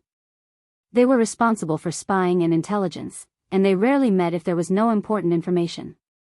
Chief, I just heard that the dean of White Deer College in the Tang Dynasty invented a kind of clothes. After wearing it, it's airtight and you won't feel the cold of winter. What? The face of the leader, Scarface, changed and he slapped the table. Old Five, have you found out that the Tang Dynasty really has such a good thing? The man called Old Five nodded, indicating that he was sure. Seeing this, Scarface's mouth showed a cruel smile. How can the people of the Tang Dynasty deserve such a divine thing? This kind of thing should be owned by us noble Turks. Chapter 1721. As soon as he finished speaking, the crowd reacted violently. Chief is right. The Tang Dynasty doesn't deserve to own such a divine object. Our people are still suffering from the cold. We should take the divine object away. The scar-faced man glanced at the crowd and nodded with satisfaction.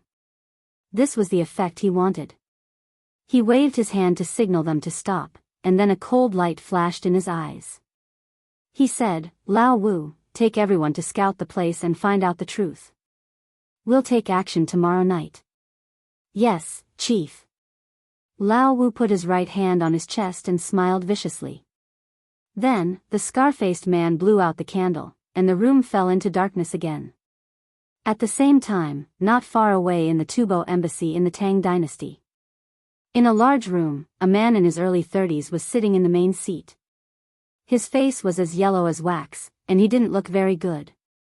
He was Jianghu, the envoy of Tubo in the Tang Dynasty. Two young men were standing in the middle of the hall. They were thin and short, and their average height was less than 1.6 meters. They were Tubo spies who collected information in the Tang Dynasty. Jianghu glanced at them, changed his sitting position, and said slowly, Wu Min, what important information do you have for me? Tell me. The man called Wu Min glanced at his companion, and then looked at Jianghu and said slowly, Your Excellency, we heard that the Tang Dynasty has just invented a divine object. Oh. Jianghu was a little surprised and asked directly, What divine object? It's a kind of clothing. It's said that after wearing it, you can resist the cold and even become an immortal. What? Jianghu directly slapped the table and stood up. He stared at Wu Min and said word by word, Have you found out? You didn't miss anything? Where is the divine object now? Hearing this, Wu Min lowered his head and glanced at his companion from the corner of his eyes, as if he was asking something. His companion immediately gave him a reassuring look. Only then did the shaman raise his head in a hurry and say, Yes, sir. We've asked around. The divine object is in the hands of the dean of White Deer College in the Tang Dynasty, and it has been on sale since yesterday. With his hands behind his back, Jianghu's face darkened. He began to pace on the high platform, muttering as he walked, The Tang Dynasty robbed so many of our livestock before. Why should our people suffer from hunger and cold while they enjoy themselves here? How preposterous. With that, he glanced at the two of them and said in a deep voice, Continue to keep an eye on White Deer College. If there's any news, let me know immediately. The two of them looked at each other, nodded, and walked out the door. Not far from the Tubo embassy, the Tuyuhun embassy was also getting restless. In a dark room, there was a square table in the middle. An oil lamp on the table illuminated the faces of the three people sitting around it. The leader was an older middle-aged man. His head was wrapped in a square scarf and he had a mustache. He was Wu Kaishao, the Tuyuhun ambassador to the Tang Dynasty. On his left was a skinny young man in green.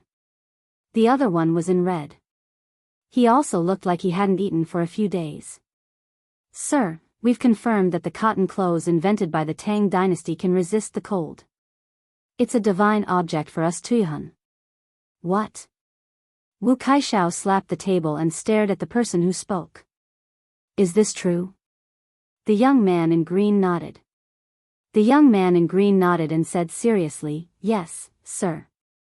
The clothes have already been on sale. In less than half a day, they were all sold out by the rich merchants in Chang'an. I heard that a few of them are still out there, but they haven't been found yet. Wu Kaishao stood up slowly and walked to the window. He looked at the scenery outside as if he was thinking about something. After a while, he turned around and said, "Continue to ask around. It's best if you can get a set of clothes." Hearing this, the two of them looked at each other and said in unison, "Yes." Then they stood up and walked out the door. Only Wu Kaishao was left in the room, thinking about something. On the main street of Chang'an, a few sneaky figures were floating around. They were masked and dressed in black. They quickly disappeared into the night. Just as they walked past, a group of soldiers in new combat uniforms heard them and quietly walked behind them with Mitsubishi bayonets in their hands. The sudden slash of the axe made them shudder violently. Without waiting for them to speak, the soldiers carried them to a house not far away. Inside the house, there were 2 rows of soldiers standing in neat rows. There were a few dead bodies in black on the ground. Sitting next to the dead bodies was a person. It was Yu Qigong. He was playing with a Mitsubishi bayonet in his hand. At this moment, footsteps came from outside the door. Hearing this, Yu Qigong looked at the door and saw a few soldiers in new combat uniforms escorting a few men in black. It was the same people from before. "Sir Yuchi, we've captured a few more men in black." Yu Qigong stopped playing and stabbed the Mitsubishi bayonet into the table. He said in a deep voice, "Come forward." The soldiers dragged the man in black in front of Yu Qigong and pulled down the mask on his face. Yu Qigong looked at them and narrowed his eyes. He said sternly, "Who are you? Who sent you?" Chapter 17:22. The men in black glanced at Yu Qigong coldly, then turned their heads to the side and remained silent. "Looks like you're all stubborn." Yu Qigong sneered. "I love stubborn people. Since you don't want to talk, then die." Then, Yu Qigong looked at the soldier beside him and gave him a look. The soldier understood and dragged the men to the side of the corpses. He took out the long sword at his waist and finished them off with one slash. Seeing this, Yu Qigong took out a cigarette from his waist and flicked it over the oil lamp on the table.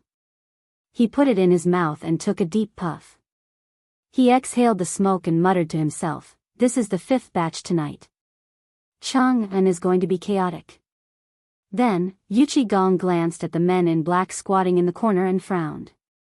These people were just caught, but they were from Zhenla, Tubo, and Tuyuan. The Tang dynasty was on good terms with these countries, so he couldn't just kill them. But after interrogating them for a long time, there was no result. Should he kill them or let them go? Yu Qigong was stumped. He glanced at the men in black, then looked at the soldier beside him and said, "Lock them up. Don't let any of them escape." Then, he turned and walked out of the house. The next day, early morning. As the morning bell rang, the morning court officially began. At this time, the hall was filled with officials holding white jade tablets. They all looked solemn and serious. Li Shimin sat on the dragon throne and looked down at everyone. "Greetings, Your Majesty." The officials bowed. "Everyone, please rise." Li Shimin waved his hand and gestured for everyone to rise. After getting up, Yu Qigong stepped forward and bowed. "Your Majesty, last night, a large number of Tubo, Tuyuan, Indian, Turkic, and even Goguryeo spies appeared in Chang'an. They seemed to be after that cotton coat." "What?" Li Shimin's eyes flashed with disbelief.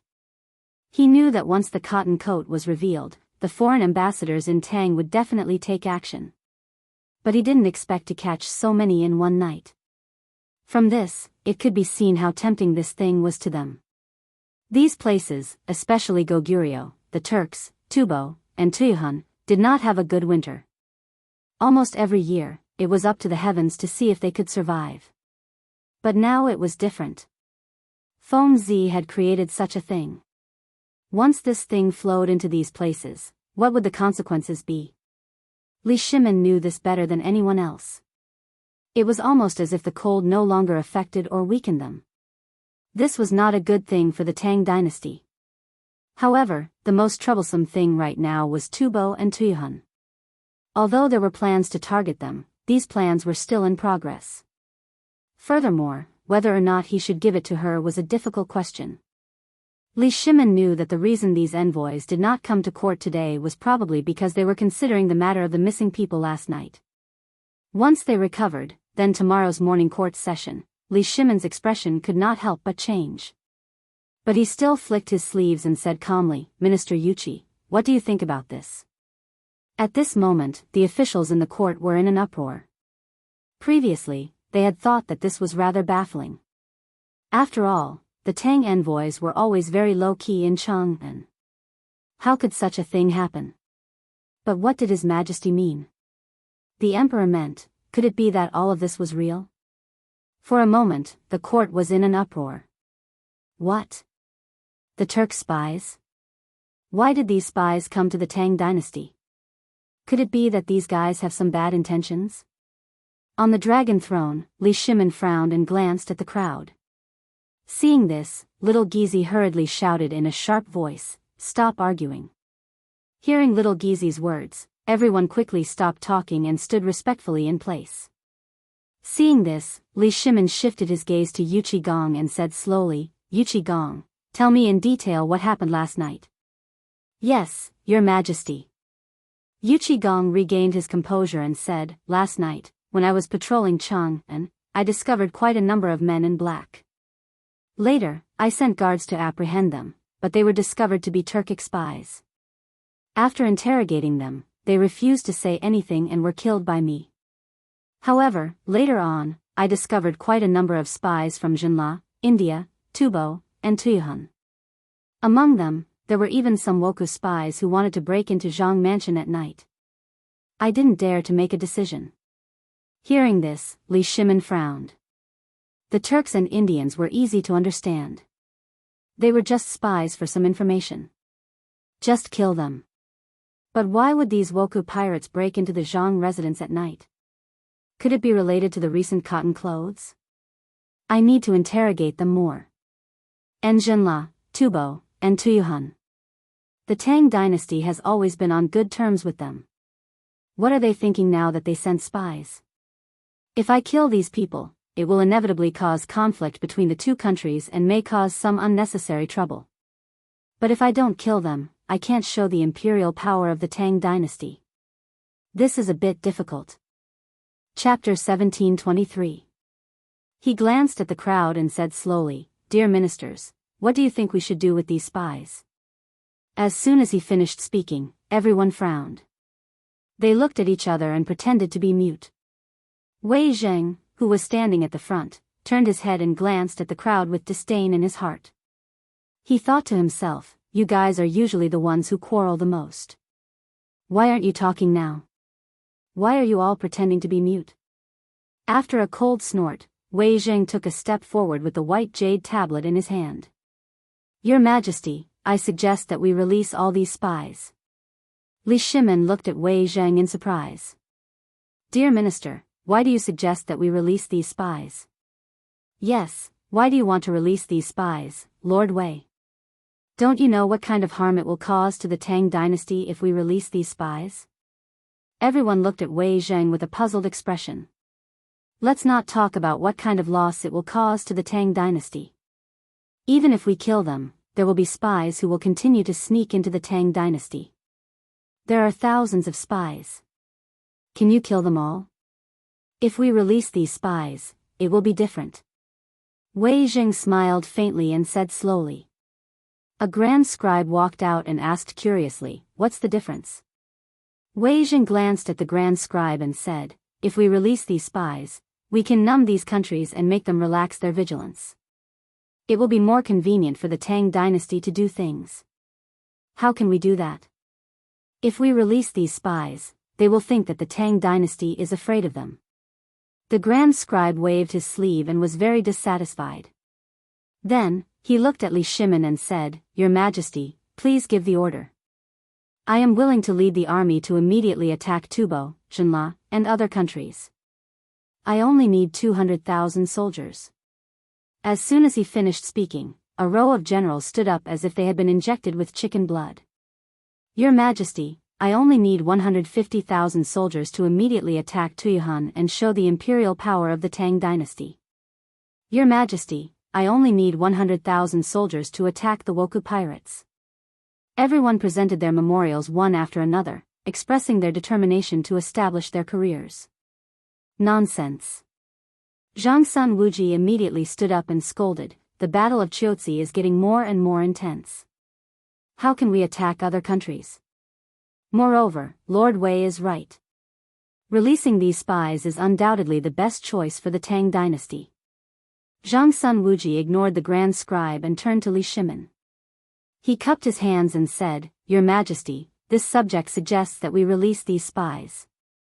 As soon as he finished speaking, the other civil officials exchanged glances with one another before stepping forward one after another. Your subjects agree. This subject agrees. Seeing this, Li Shimin narrowed his eyes. He didn't say anything, but his mind was racing. According to Wei Zheng, releasing the spies and continuing to maintain a good relationship with Xinla, Tubo, and Tuyuhun would also numb the enemy and make them think that the Tang dynasty was afraid of them. At most, they would lose some face. In this way, it would be more beneficial for the future development of the Tang dynasty. However, if they started a war with these countries, the Battle of Chiotzi would definitely be affected. Once they became angry and joined forces with the Turks, India, and other countries, the Tang dynasty would definitely not be able to stop them. At that time, it wouldn't be a matter of a few spies, but a matter of several countries. Forget it, it's better to release these spies. After making up his mind, Li Shimin glanced at the crowd and said in a deep voice, I have decided to release the spies. As soon as he finished speaking, the faces of the generals changed.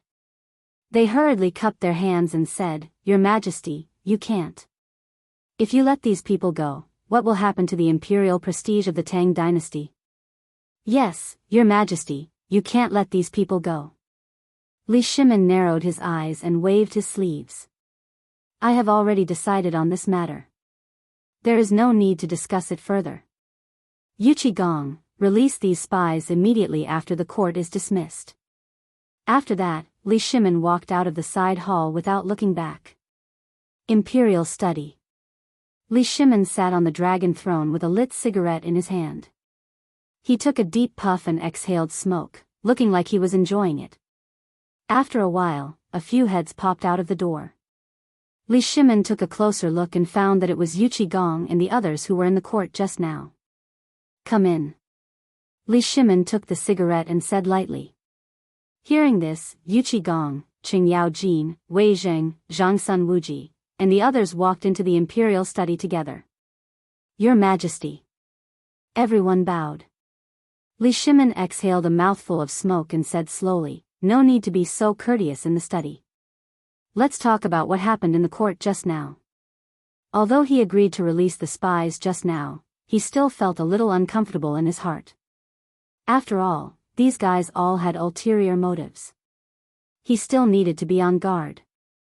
Wei Zheng stepped forward and said, Your Majesty, releasing the spies is not a big deal. This is also a step to ease the Tang dynasty's Chiotzi war. But, I'm afraid, Wei Zheng frowned at this point. Old Wei, what are you afraid of? Hurry up and say it. You're stuck at the crucial moment. Qing Yao Jin said unhappily. Wei Zheng glanced at Qing Yao Jin. Seeing that Li Shimin was also a little impatient, he said, Your Majesty, do you remember when the Tang dynasty borrowed food from Tubo and Tuyuhun? Hearing this, Li Shimin was stunned. He clearly remembered that when Tubo and the Tatangu locust calamity had caused a huge uproar, that brat Zhang Feng had schemed against them. That was how the matter of borrowing food came about.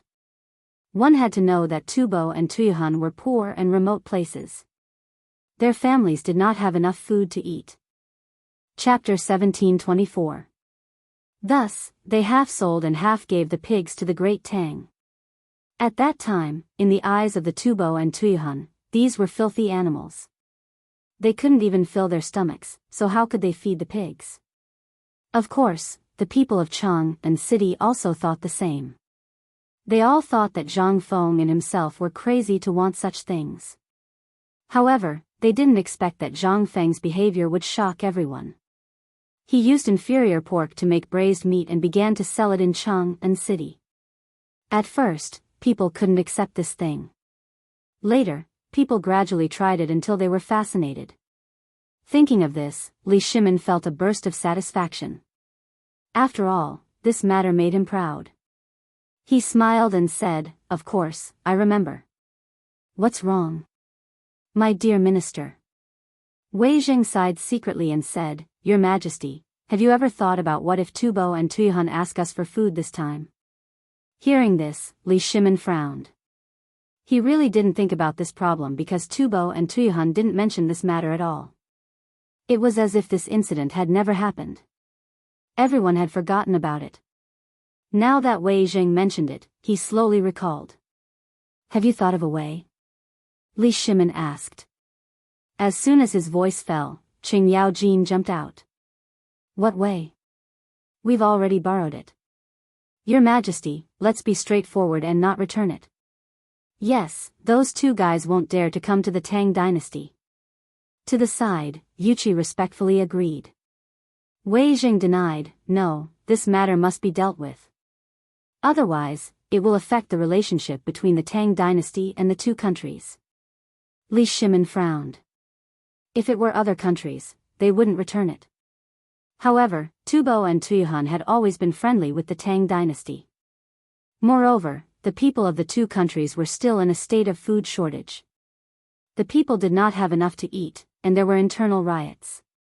The Tang dynasty had just sent 100,000 soldiers to help them stabilize the situation. If things turned sour at this time, what would happen to the soldiers of the Tang dynasty? What if the other side flew into a rage out of humiliation and joined the Battle of Chutzi? Then what do you think we should do? Li Shimin took a puff of his cigarette and said slowly. Wei Jing said with an embarrassed expression, "Your Majesty, the Tang dynasty doesn't have much food in reserve. It's not enough to repay the debt." In fact, he didn't have a solution in mind. He just brought it up for everyone to discuss. "Damn, since you don't have anything to return, why did you keep talking? If you want me to say it, what's there to return? I borrowed it with my own ability, why should I return it?" Qing Yaojin said in a sarcastic tone. "That's right. Those two old fellows can't even take care of themselves right now. How would they have the time to ask for food from us? I think you guys are worrying too much." Yuqi Gong also laughed it off. In fact, Li Shimin had thought of not returning the debt. However, because of the Battle of Chotzi, he couldn't do that. After all, he was the emperor and had to think of the entire Tang dynasty. At this time, Zhang Sun Wuji, who had been silent all this time, stood up and smiled faintly. "Your Majesty, this matter was planned by Zhang Feng. It's reasonable to say that he should solve it." Hearing this, Li Shimin slapped his thigh and said in realization, "Yes, it was that boy's idea. He should solve it." Everyone nodded secretly as if to say that it was all this boy's fault. "Let's go and find that boy." Li Shimin stood up and walked directly to the door, followed by everyone. Zhang Mansion. Zhang Feng was supervising the servants and maids to make cotton-padded clothes. Yesterday's cotton-padded clothes were sold out as soon as they went on the market. He had to hurry up and make some today, or they would be out of stock. Under his tireless guidance, a rough roar came from outside the door. Fengzi, are you home?" Zhang Feng pricked up his ears. Yes, it must be old Sheng and old Yu again. These two voices could be heard 2 alleys away. He didn't need to look to know who they were. Zhang Feng walked to the door and saw Lao Li and the others. He smiled faintly and said, "I'm home. Come in." "Okay, we thought you weren't here." Qing Yaojin stepped forward and put his arm around Zhang Feng's shoulder and said with a smile. Yuqi Gong also laughed at the side. Only Li Shimin and Wei Zhang had sullen faces, as if someone owed them money. Seeing this, Zhang Feng said with a smile, "What's wrong?" "Lao Li, old Wei, who owes you money? It's all your fault." Li Shimin rolled his eyes at Zhang Feng. After saying that, he walked toward the study of the Zhang residence. Wei Zhang sighed inwardly, glanced at Zhang Feng, and followed Li Shimin. Zhang Feng was confused for a moment. He pointed at Li Shimon's back and said to Qing Yaojin, "What's wrong with Lao Li? What trouble did I cause? Don't pay attention to him. Let's go to the study and get some good wine for me and old He." Qing Yaojin waved his hand and pulled Zhang Feng into the study. "Yes, don't pay attention to him. Bring out your good wine." Yu Qigong also laughed at the side. Zhang Feng scratched his head and didn't think too much. He said to Du Zidong, who was working in the courtyard, "Old Du, bring 2 jars of good wine to the study and make a few dishes." Du Zidong understood and quickly went to prepare. After saying that, the 3 of them walked to the study with their arms around each other's shoulders. Chapter 17:25. In the study, Li Shimon was sitting on a chair with a cigarette in his hand. His face was full of worry. Wei Zheng, Zhang Sun Wuji, and the others were also unhappy. Seeing this, Zhang Feng went up and asked, "What's wrong with you guys today? Why are you all the same?" Wei Zheng tilted his head and looked at Li Shimon. Seeing that the latter was unwilling to speak, he sighed. He looked at Zhang Feng and said, "Fengzi, do you remember the last time when Tubo and Tuyuhan borrowed food?" "Of course I remember." Zhang Feng took out a cigarette from his waist and walked to the light. He took a deep breath and said, "What happened?" He could be said to be the leader of this matter. Braised meat was popular at that time. How could he not remember? "It's good that you remember." Wei Jing nodded and continued, "I heard from Lord Zhangsun that last night, many spies from Tujue, Tubo, Tuyuhan, Zhenla, and other places were caught in Chang'an. They seem to want your cotton-padded clothes." "Want my cotton-padded clothes?" Zhang Feng glanced at Wei Zheng as if he had expected this. "This is normal. I just didn't expect them to come so quickly." The cotton-padded clothes were a unique thing. To Tujue, Tubo, Tuyuhan, and other places, it was a divine item. Moreover, when the cotton-padded clothes were sold, it had already caused a stir in Chang'an. Tujue, Tubo, Tuyuhan, and other places were like hungry wolves that smelled meat. How could they let it go? Naturally, they would pounce on it. Therefore, this was not difficult to understand. It was just that he did not expect the other party to come so quickly. The cotton-padded clothes had just been sold and the other party had already known about it. From this point of view, there were many spies from Tujue, Tubo, Tuyuhan, and other countries lurking in Chang'an, and their strength was not low. Regarding Zhang Feng's prediction, everyone just looked at him in surprise and did not say anything. After all, they also knew how terrifying the benefits of the cotton-padded clothes were. It would be abnormal if they didn't have any ideas about it. Wei Jing nodded and said, "The spies were caught." During the morning court session today, the emperor considered the relationship with Tubo and Tuyuhan and released the spies. However, he was worried that they would ask for the grain from last time. At this time, Li Shimon, who had been silent all this time, interrupted, "That's right, Feng Zi. Last time, it was your idea to borrow food. You have to find a way to make up for this." Hearing this, Zhang Feng glanced at everyone and said with a smile, "I thought it was something big. Just this? Is it worth making you all cry?" Fang Xianling couldn't take it anymore. He said angrily, "Don't talk big, kid. What ideas do you have?" That's right. Even the core ministers of the imperial court had no way to deal with it. What idea did this brat have? Everyone looked at Zhang Feng curiously. Zhang Feng looked at everyone and said with a proud smile, "Don't Tubo and Tuyuhan want the cotton-padded clothes? As long as we use the cotton-padded clothes to shut their mouths, they won't come to the Tang dynasty to ask for grain." As soon as he finished speaking, Li Shimon said with a hint of anger, "Don't you know what cotton-padded clothes mean to Tubo and Tuyuhan? If the cotton-padded clothes were given to these countries, they would not be threatened by the cold, and their national strength would be greatly increased. This was not a good thing for the Tang dynasty." Qing Yaojin picked up a bowl of wine, swallowed a mouthful, and said with a smile, "Maybe this brat is holding back some evil ideas." Yu Qigong poured himself a bowl of wine and echoed, "That's right. Would he let himself be taken advantage of?" Zhang Feng glanced at everyone and smiled faintly, "Let me ask you first. How much is Tubo and Tuyuhun producing now? Wei Jing frowned slightly, thought for a moment, and said, about 10,000 stones a year. Li Shimin nodded. In fact, he didn't know about this. Zhang Feng took a puff of his cigarette and said slowly, the people in Tubo like silk. Since that's the case, we'll cater to their preferences. We'll use silk made from silk and mulberry silk to exchange for the right to sell cotton-padded clothes. In other words, we'll sell them the right to sell the cotton-padded clothes. If it doesn't work, we can also get some leather products. They're cold all year round, so we can shut the mouths of those Tubo people. Li Shimin frowned as soon as he finished speaking. Exchanging cotton-padded clothes and mulberry silk for the right to sell cotton-padded clothes would make these two countries dependent on the Tang dynasty in the long run. After all, they were cold all year round. Once the cotton-padded clothes were shipped there, they couldn't leave. However, the other party was not a fool. Would they agree? Li Shimin looked at Zhang Feng and asked, will they agree with what you said? And it's a little too obvious? After all, anyone with a discerning eye could tell that this was squeezing the savings of the two countries. The other party might not agree. The current situation doesn't allow them to disagree. Zhang Feng waved his hand and said directly, we have the initiative now, so we have to be straightforward. Moreover, there's no need to say more about the use of cotton-padded clothes.